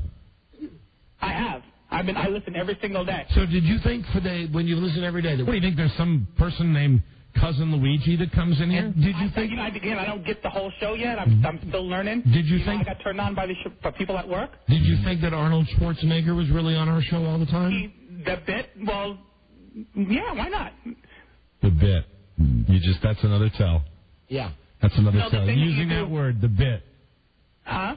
No, you're out. No, you got that. You're busted now. Completely busted. For what? The bit. The bit you're trying. The thing that you do during the news, when Buzz is doing the news. The bit you're trying to do right now, and again, I applaud the fact that you're like a crank caller that won't let it go. I'm not a crank caller. I think your show is great. I know. It's very nice. You sure you don't want to come clean with us? I don't know what. I really didn't know why he was always. For all I know, this guy is crank calling us like to make a tape for his friends of the time that he crank called us. Which is why I just want to say I applaud the fact that you're not dropping the charade. Well, I just think you have a great show, that's all. I think you have an excellent show, and I just wanted to know. We do have a great show. I didn't even know it was going on the air. I just thought I was asking Joe, and he put me on hold. No, right. You called an 800 number. You heard the show on hold, and you didn't know you were going on the air. He just said, hold on. Don and Mike have a reputation of rewarding people for honesty. Uh-huh. Yeah, there's an outside shot that we might give you a prize if you came clean with us. I really didn't know. I'm sorry. I feel like those guys you guys always like torture, and I didn't mean for all that. I just wanted to know why, that's all. Okay. I think you have an excellent show. You really thought that Regis Philbin came on this show and talked about having gay sex with his producer. Oh, maybe he was doing a bit. He works with you guys or something. He had Mr. Skin on earlier. I mean, he's talking about, naked websites and stuff. Why not? No, I was going to... I think it's a scam. Yeah, but, I also think we are never going to be 100% sure. No, this is like the Ernie Scar thing. But I like your show so much, I tape it and listen to it on the weekend. I've always thought to myself, no matter what the situation, go with your first instinct. And my first instinct is, we're being played. But good... excuse me. Good for you. Good for you. Stick with it. Yeah. You're a good prank caller. Okay. Have a great weekend, you guys. Okay. You too. Bye-bye. Bye-bye. Bye. See? Okay. Okay, I'm all done. And he gave up. Don and Mike's show. How you doing? We're doing great, thanks. Yeah, I don't think that guy was telling the truth. We don't either. Really? Yeah, there's no way that in a month that guy could learn what Mike's voice sounds like, or even tell the difference between you and Mike. And why are you guys never around during the Shaq and Dennis show? That's what I want to know. Hello, Don and Mike's show. Hello? Hello. Yeah, hi, you're on the air. I was just wondering why Don's never around when you're talking to Satan. All right, here we go. Now you guys are being funny. That's okay. Hello, Don and Mike. Yeah, there's less than an hour left in the show, and I just wanted to remind you guys to shut off the autopilot switch. Wow, everybody. Thank you. We're already in the cruise control mode right now. Very good. All right, guys. Thank you, my friend. See you later. That was fun. I was curious. I was curious. Curious yellow. Curious brown. Hello there, Don and Mike. I want to talk to Don and Mike. Okay, you're talking to us. Dream fulfilled. Hey, welcome to Make-A-Wish. How are you, friend? Where we talk to retarded people to make their wishes come true. Turn that pesky box in front of you down, will you? That magic box. Now, I know you can't understand why you are hearing us on the radio, yet on the telephone, you're hearing something different. Now, what can we do for you, gentle person? I'd like to talk to Don and Mike. They're very busy. May we help you? We screen the calls. No, you can't. Actually, I wanted to talk to them. What would the call be about? You have to let us know, otherwise we won't put you through to Don and Mike, who would eagerly be awaiting your call if it was a subject they were interested in. But please don't waste our time. What do you want to talk to them about? Well, yeah, I already kind of got the feel that I'm not going to get to talk to them. By the way, that's all right. Well, why don't you just let us know? Maybe we take lots of calls. So what's your topic? Oh yeah, you guys are a real asset. Where you want to talk to Don and Mike about being an asset? And then he's... Or you just figured it out and just hung up. What a moron. Or you just figured it out and hung up. Ladies and gentlemen, welcome to the early stages of the weekend. Hello, Don and Mike Show. Hello, am I on there? Hey, guys, it's after 6. You know, you get those calls. Yeah, absolutely. Right. Friday night, 6 o'clock, you're realizing you got no weekend. Sure. Hello, am I on there? Hello? That your watch. Mike Show. See, that guy's on his way to a party. Right. That's why I feel bad for our buddies Ron and Fez, that they have no idea what they're getting into tonight. And I've not been asked to do this, but I'm going to promo the fact that Ron and Fez are doing their show at D&B's tonight. Yeah. It doesn't stand for, Right. Yeah. D word and balls. It stands for Dave and Buster's. And what it is it's a gigantic place that smells like a 12-year-old boy's underarm. It has video games and pool and stuff like that. And these guys have no idea the migraine headache that they're in for tonight. There's a lot going on at Dave and Buster's. Doing this show. So please, tonight, if you're not one of these crazy people, because what I guess my point here is, Ron and Fez, the people that you're going to be getting at this event tonight, aside from your diehard listeners, are going to be the people who are calling us now. Yeah. And they're heading over there right now. The people who at 7 o'clock are still sitting dialing, and then they hear, Ron and Fez are at Dave and Buster's. Let's go! Yeah, and it's going to be nuts. So, listen, if you have half a brain, please go out and see Ron and Fez tonight. Please. And save them. Where are they? They're where's the Dave and Buster's? White Flint. White Flint over at Rockville. All right. Hello, Don and Mike Show. Hello? Yeah, I'll be the guy that believes that guy. Pardon me? I'll be the guy that believes that other caller for the simple reason, where does he have to gain by lying? At worst, he sounds like an idiot, right? Well, no, here's the thing. Like I said. Not like you. What if he's running tape, and just for his friends as a gag, he says, hey, you know what? I called those two a-hole disc jockeys, and I got him to believe that I thought Mike just left the room when they did their call. And why did you say, I'll be the guy that believes that guy? What is it, like a Halloween costume? Hey, man, don't be mean to the guy. Anyway, Don, you caught him. So you could have just hung up right away. Yeah, just like I could have hung up on you when I figured out you were a retard, but you're on the air, too. Yeah, so that's the whole point, that most of the people that call you are retards. Absolutely, and we have a wonderful time. What do you got planned for the weekend? To talk to you retards. What? To talk to you two retards. That's all. And, there's only a short time left. What are you going to do after that? Listen to you retards, I guess. Go to Dave and Buster's. Hang up. He's on his way. I think that first call, the lying guy, I think it's a cry for help. He just wants attention. We really could analyze it all day long because you don't know what the real reasons are. It's somebody that's just getting some perverse pleasure from it. Because he's so smart. Don and Mike, hi. Hello. Hello. Hello. Hello. I actually... La, la, la. I was one of the winners on your nude pyramid contest. Yes. Jen, and I was calling because I wanted to tell you how I spent the money. Oh, now you want $1,000, right? Yes, that's right. Okay. And how do you spend it? Actually, I had to spend it on a fine for a alcohol-related incident that was brought on by your engineer there, Wendell. Oh, should we be taking this call on the air? Yeah, I mean, he didn't do anything illegal, but we invited him over for a 4th of July party because we. Wait, you know what? Wendell recently has dealt with something, and I'm wondering. Why don't you hold on? Yeah. Hold on just a second, Okay. please. Hold on just a second. You know what? I'm wondering.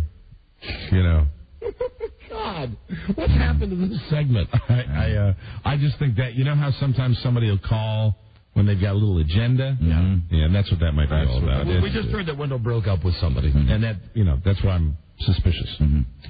Hello, Tony Mike Show. La la la. Hello. My boys. Hey, what's up? Hey, I just wanted to tell you two things. Yes. First of all, cut loose, Jack. Right. Oh, hey, listen, Elvis Death Day coming up a week from Thursday, and Robbie and I have great new Elvis stuff for you. Man, I cannot new tape, right? Not only new tape, 3 new spoken word albums when Elvis was all effed up.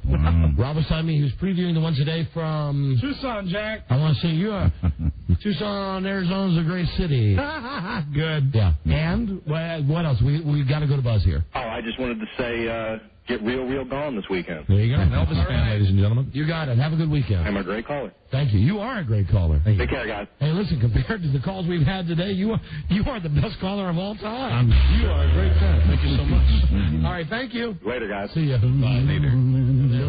Glad we didn't have an alcohol-related incident there. So let's review those calls. The first guy who says that he didn't know why Mike left the room all the time when the crazy voices were on. Then there was the guy that called to say that we only talk to retards and that he gets it. Right. And then he called us retards. Yes, and that didn't go well at all. Then there was the lady that called that said, thank you for the $1,000 I won, but there was some alcohol incident involving our engineer. Yes.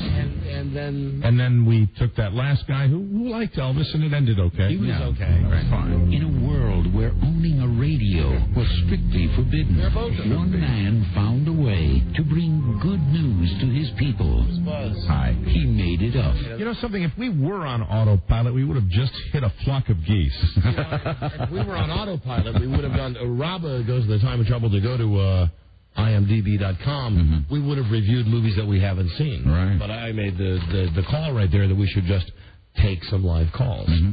Because we're not on autopilot. But now looking back in retrospect, we should have been on autopilot. Sometimes it's we probably would have had a better segment if we would have just reviewed the movie. I could make an argument that that was a better segment than the movies. Yeah, I think so.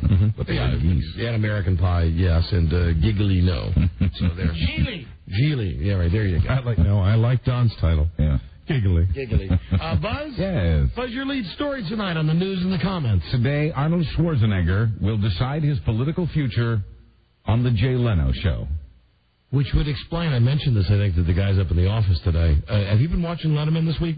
No, I've the TV, but I haven't watched it yet. Every night this week, Letterman has taken 2 or 3 seconds, literally, longer than that, but out of his opening when he just sits at the desk, just to say, so Arnold Schwarzenegger is going to run for governor. What a lunkhead. I mean, which is really as close as he comes to saying somebody famous is just a moron. An a-hole. And I was wondering, I was thinking, well, it's great he's jumping on the bandwagon, and now I know why. Yeah. Right. Because, he's going on Leno, and Leno's probably going to have another going on Leno. Hugh Grant. It's going to be another spike in the ratings. Now, here's the question, Mike. If we come back, and when Buzz does that story, if Arnold comes in to comment, where will you be? I can't tell you. Having gay sex with Regis Philbin and cousin Luigi. Okay, we'll be right back. Stay tuned for news and comments. News and comments coming up on the Don and Mike Show. Don and Mike. Wow, only 48 minutes until Dave and Buster's. How will I get there on time? That was very professional. This is the Don and Mike Show.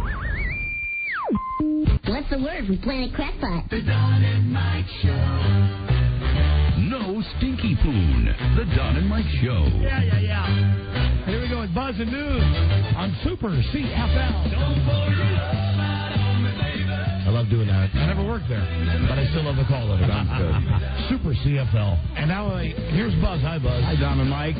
Well, the deadline for Arnold Schwarzenegger to decide whether he's running for California governor is 1 week from tomorrow. 3 days before that, this coming Wednesday night, he will announce his decision on The Tonight Show with Jay Leno. Boo. There'll be no annoying entertainment to distract him. What will his decision be? As recently as last week, his advisors said they thought he would run. This week, though, after an overseas trip to promote his latest movie, they're saying he's leaning against. Oh, my God. One bright spot, in case Arnold drops out, Hustler publisher Larry Flint is thinking about entering the race. Yeah, I really want to be in the governor's race. Can you picture those people sitting down with Arnold, really like his handlers, if he's really out of control, and saying, okay, Arnold, here are the problems. First, there's the issue of your dad being the Nazi. That's okay. I can work around that. Okay. Second, you're not like an American citizen. Yeah, but I got the citizenship and I can run. It's legal. Now, also, you married into the Kennedy family. Yeah, that's okay. They can understand that, my politics is, the Republican, and I can be accepted for that. Okay. You got like a soccer stadium named after you, and where is it? Stadium in Austria.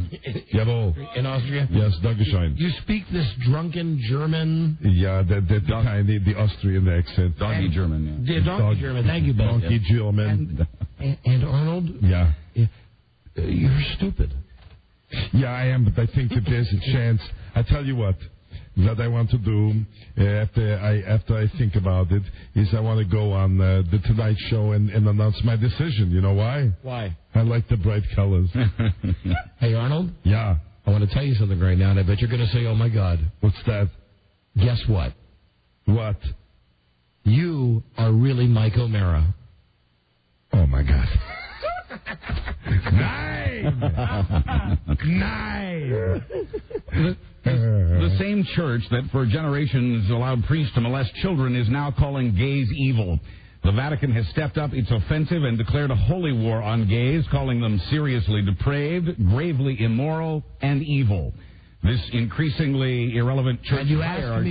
you asked me why I left that church. Yes. You asked me why I left. Church is panicking as the world around it changes to allow gay sex and legal benefits for gays, including adoption and unions akin to marriage. So let's get this straight, that the rest of the world is realizing that, pretty much the thought is no matter what you do, gay, homo, lesbian, it's like you don't do it right in front of us. Right. Yeah, it's okay. Yeah, right. It's okay. But the Catholic Church says that's not okay. Evil, horrible, nasty, evil. Let some priest see some hot young altar boy show a little leg, go down and hump him. You couldn't have a priest allowed to have sex with a woman.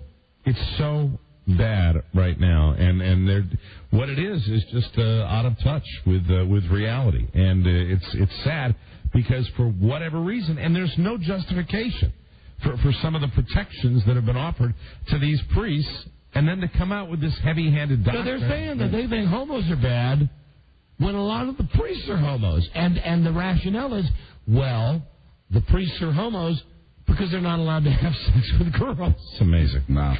The Vatican says allowing gays to adopt is, quote, doing violence to children. But quoting... And I know you're setting me up for this, Buzz. Yeah. And it's okay to have a priest bang an altar boy. Mm-hmm.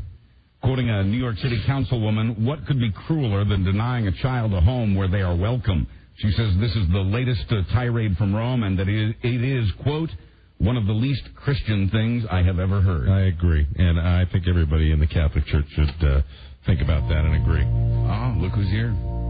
Ladies and gentlemen, His Holiness John Paul. Counterpoint, please. Okay. Well, I think this doctrine that's been issued from the Vatican, Your Holiness... Listen. Yeah, go ahead. Yep, sorry. Here's the official statement I've just written. Okay. On the eve of my 128th birthday. Yes, sir. Hello, fellow Catholics. It's the Pope. Fags are bad. That's the long and short of it, huh? And incidentally, to all the priests in the Northeast, the weather is a little cooler, meaning the boys will be wearing shorts. You mean warmer? No, it's cooler. See, when it's warmer, they wear the bathing suits. Oh. And that's over the top. Oh, I get it. All right. But it's a little cooler, so they're wearing the shorts. Yes, Your Holiness. You want to get your nuts? Yeah. Go out to the park, huh? Hey, Your Holiness? Yes. Yes, Michael. Yes, Michael. Will you be watching the game? I already know. Tampa Bay will win by 13. Green Bay will win by 7. You going to watch the game at 5 o'clock in the morning, or are you going to wait till the delayed broadcast? I've already seen it. I am the Pope. Oh, yes, you've seen it. You get the advanced copies. La, la, la. Good to So be remember, in the Northeast, cooler temperatures mean the boys wear sexy shorts. Sexy shorts.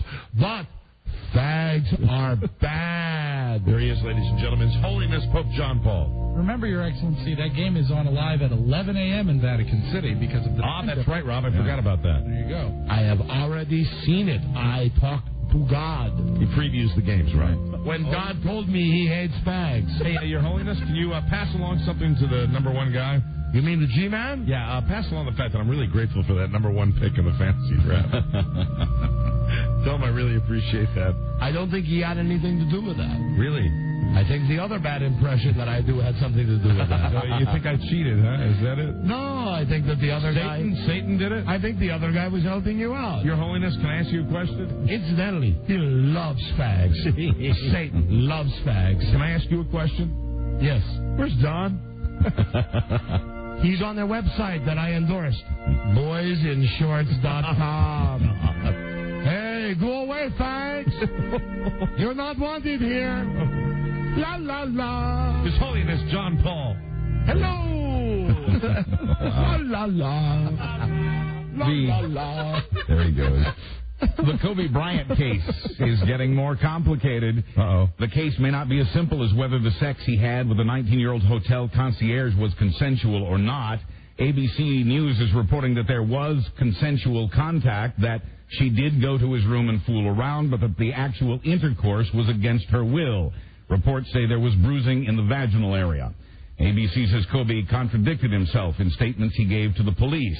The first hearing will be televised on Wednesday. I think I may have said this yesterday, and if I did, forgive me, but I think it bears repeating. Whether you're Kobe Bryant, whether you were a schmuck who works at a radio station, whether you're a schmuck that works at a gas station, if you meet a broad who has tried out for American Idol, do not have sex with her. Right. Because I guarantee she is nuts.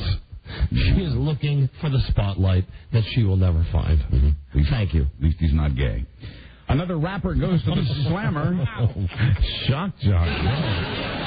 Yeah, we'd be in trouble with the Pope. Right. Another rapper goes to the slammer, but is it a bum rap? Suge Knight, whose real first name is Marion, has been sentenced to 10 months for hitting a nightclub valet. Marion's a girl's name. Knight's been behind bars for a little over a month already. He'll get credit for time served, but quoting the victim, I never said I was hit by him. I don't know how police got that idea. Uh-oh. The valet says he got hit in the back of the head and never did see who did the hitting. Somebody's been got to. The valet's boss says it definitely wasn't Suge, but police say that boss has given inconsistent statements about what happened. Knight's done time before on assault charges. He brought gangster rap into the mainstream in the 90s and headed Death Row Records, which featured the now dead Tupac Shakur. There'll be a little something extra in your envelope. His cousin's very upset. Which Wayne Knight. Mm-hmm. Yeah. And, of course, their father. Ted? Bobby. There's so many. Yeah. Now some news about beautiful young women. Busty 19-year-old actress Mandy Moore plays the sweet girl next door on screen. This little girl had knocker. But she wants you to know she's a wild child who likes to talk dirty. And she's banging that tennis player, right? That's right, a 20-year-old tennis pro. She tells 17 magazine, quote, I just love the F word. That's right. Their breasts. Big deal. That's good for her. I like that. And the slightly more mature but even more beautiful Jennifer Garner is going to be around for a while. She's signing a deal with ABC that will keep her spy show Alias on the air through 2008. Buzz, how can that be? No one watches that show. I'm not saying it's a good show or a bad show. I just consistently read, when I look at the television ratings, nobody watches that show. And who gets those contracts? I mean, it's because she's a POA, right? Well, that's part of it. She's gotten a couple of Emmy nominations, a couple of Golden Globe nominations, a Golden Globe win, and critics love the show, and there is a very serious cult following. It's a great show. It's a good show. It is a good show. Critics love Snatch. Well, there you go. Hey, look who's here. Well, how are you? Ron Garner. Oh. It's not James Garner. Uncle Jennifer. I just want to say I'm real happy about my daughter. I think she's going to do a fine job. I think everybody will enjoy it. Hey, where's Mike? Mike's not here right now. He's talking to the Pope. He sleeps with the fishes. I'll tell you right now, Jennifer Garner's going to sign a deal to 2008. That'll put some nice cash in her tacky pants. That'll make 7 seasons for the show, Alias, a show that's about to start its 3rd season. Jennifer will now get about $150,000 per episode. She started at about $40,000 per show. All the Garners are proud. It's one of the few shows on ABC that people do watch. It's Gardner. I'm sorry. Gardner. We've had Ava Gardner and Jane Mansfield on the show today. Hi there. Wow. Showing our age. How you doing? Showing our parents' age. Can't wait for AC December. Was that it, Rob? Was it AC December? Oh, yeah. AC December. It sounds like Charlie Stuang Stabalak has been doing some plumbing. In Cape Coral, Florida, somebody trying to supply 4 homes with drinking water accidentally hooked them to wastewater pipes instead. Now, Charlie, how does it go? I remember Joe. Righty-tighty, lefty-loosey. Right. This wastewater... It's still working. No.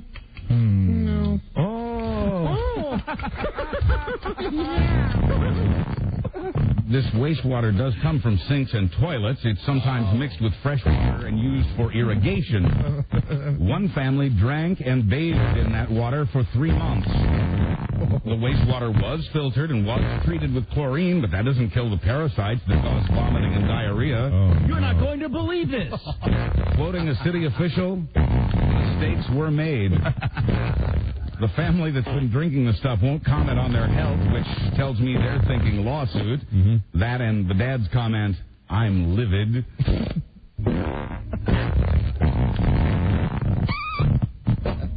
The symptoms last and last.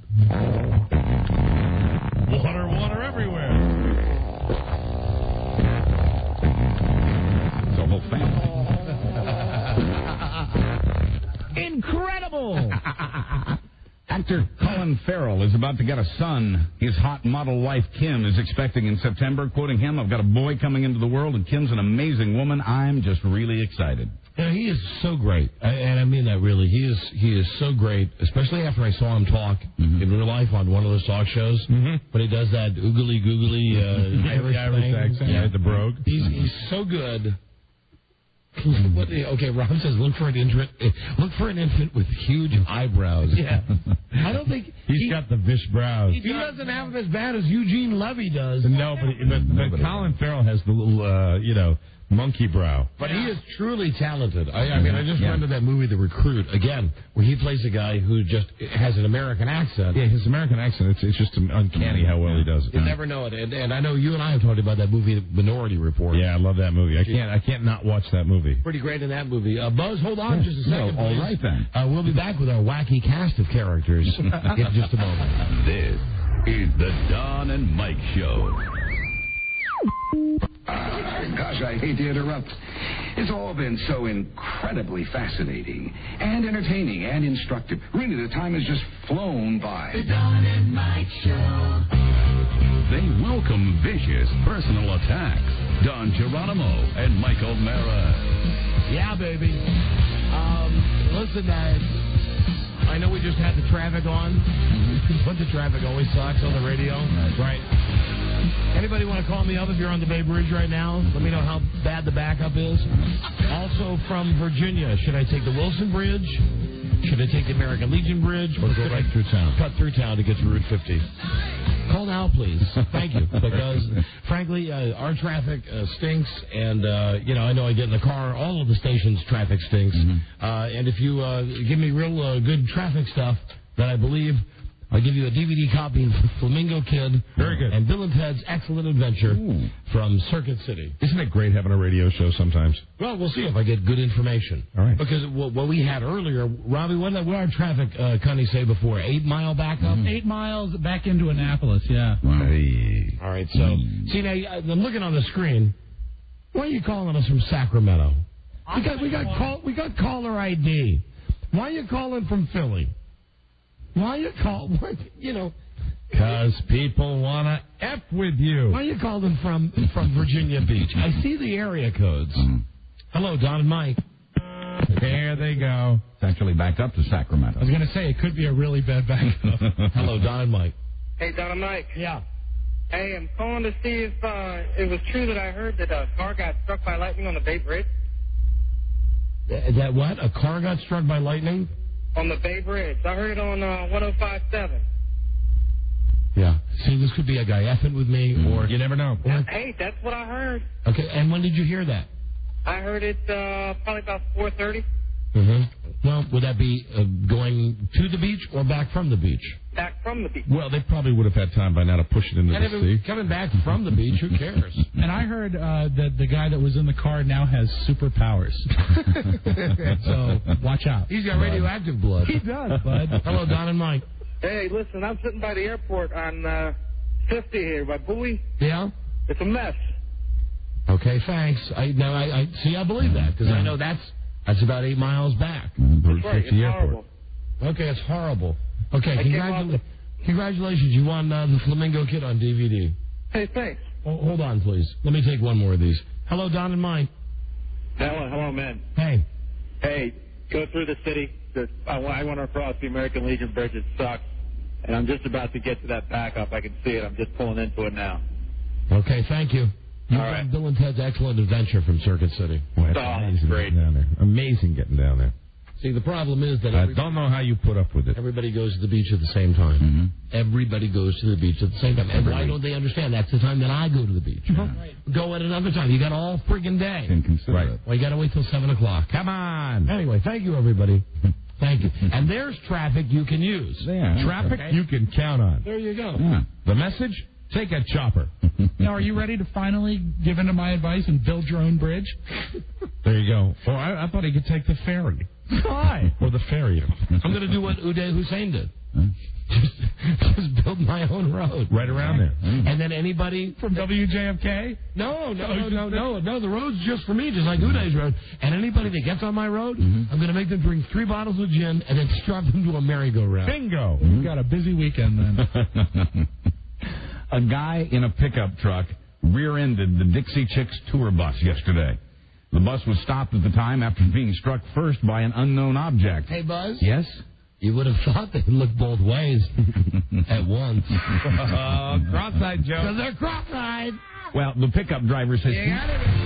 They're cross-eyed. Yeah, You get it? I get it. I'm with you. See, the Dixie Chicks are cross-eyed. Right. Okay. The pickup driver says he took his eyes off the road. Took his eyes off the road to answer his cell phone. It didn't help that the bus was parked in a traffic lane with no emergency flashers. It wasn't pulled off to the side. This happened in Texas between concerts in Houston and San Antonio. The pickup driver got a cut on his arm, but no one else was hurt. There was only one chick on board at the time, and no, it was not the one who spoke out against President Bush.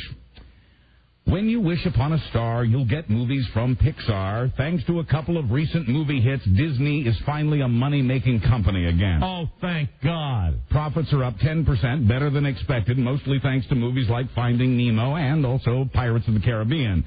But it also helped to unload the Anaheim Angels and to charge more for commercials on ABC, even though no one's watching.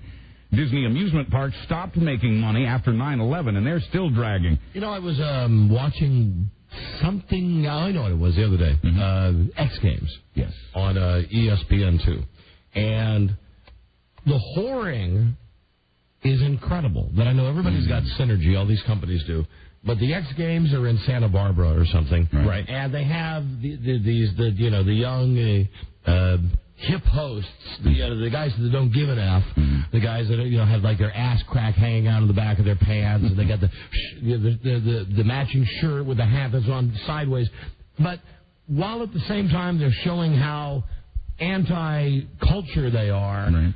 They're in front of Disneyland where they're doing an interview with Mickey Mouse and asking Mickey Mouse, who of course can't speak because it's a guy in a suit, how Mickey feels about the X Games, and Mickey's response, which of course is nonverbal, he holds up a poster for Pirates of the Caribbean, then they go to the ride where they talk about how it's just like the X Games, and then it ends up, seriously, they run the trailer for the movie. So they want this anti-establishment rap, but it's all just one big shill. Yeah, so the X Games just happens to be in California, which just happens to be a state that Disneyland is in, which just happens to be the park that Pirates of the Caribbean is in, which just happens to be the movie that's based on the ride, and ESPN just happens to be owned by Walt Disney Company. The exploitation games. There you go. Very telling. In sports, the first game of the NFL preseason is just a few hours away. The Thank Super Bowl, you, Jesus. Super Bowl champion Tampa Bay Buccaneers and the New York Jets are in Tokyo for the You should American be making it through Bowl. that traffic by the time, you get Say, do you think I make the Ocean City by the time kickoff at 5 a.m.? I think so. And Dennis Rodman says he cannot remember the woman now accusing him of sexual assault. How you doing? Hi, Dennis. What's up, dog? Yeah, I just wish she baited me. Why did they call Radio Shack? How you doing? What's up, Doc? How are you doing? Yes, I am. Ma told her. How you doing? You've just heard a brief snippet of the Shaq and Dennis show. Very good. A lawsuit by the woman says Dennis drugged, raped, and imprisoned her in his home on March 2001. A similar suit 4 years ago by a Playboy model was settled out of court. No criminal charges in either case. That's a lie. Right on. Why do you think they call it Radio Shack? How you doing? Hi, Colby. Finally, oh, thank God, women won't get their thank gods if some pharmaceutical companies get their way. Hey, this story tastes like period. An OBGYN in Philadelphia says several companies are working on birth control pills that would keep a woman from having her monthly period. One doctor says she's been using this pill for 11 years and that it's made her healthier and without the mood swings. One company's already asked the FDA to approve the drug under the name Seasonal. It cuts the number of periods a woman has in a year from 13 to just 4. Won't they blow up like a tick? As one doctor. I'm Buzz Burbank on the Don and Mike Show. Right, Buzz. Right. Why finish the story? There's no topic. Okay, that's it. That was a bitter man just speaking right there, ladies and gentlemen. Thank you. He speaks the truth. Have a good weekend. We will see you Monday with a new episode. Love you, free to love you, Bart. Don't kill yourselves this weekend, everybody. Good day to you, sir. Good day to you, sir. Good day to you, sir. Good day to you, sir. Hey, Rusty. This month I'm having a very heavy flow. BM. Eaters. Till we meet again, this is Sammy Davis Jr. saying, be kind, be nice, and I hope the next performer has the pleasure of having as nice an audience as you've been tonight. And let me leave you swinging.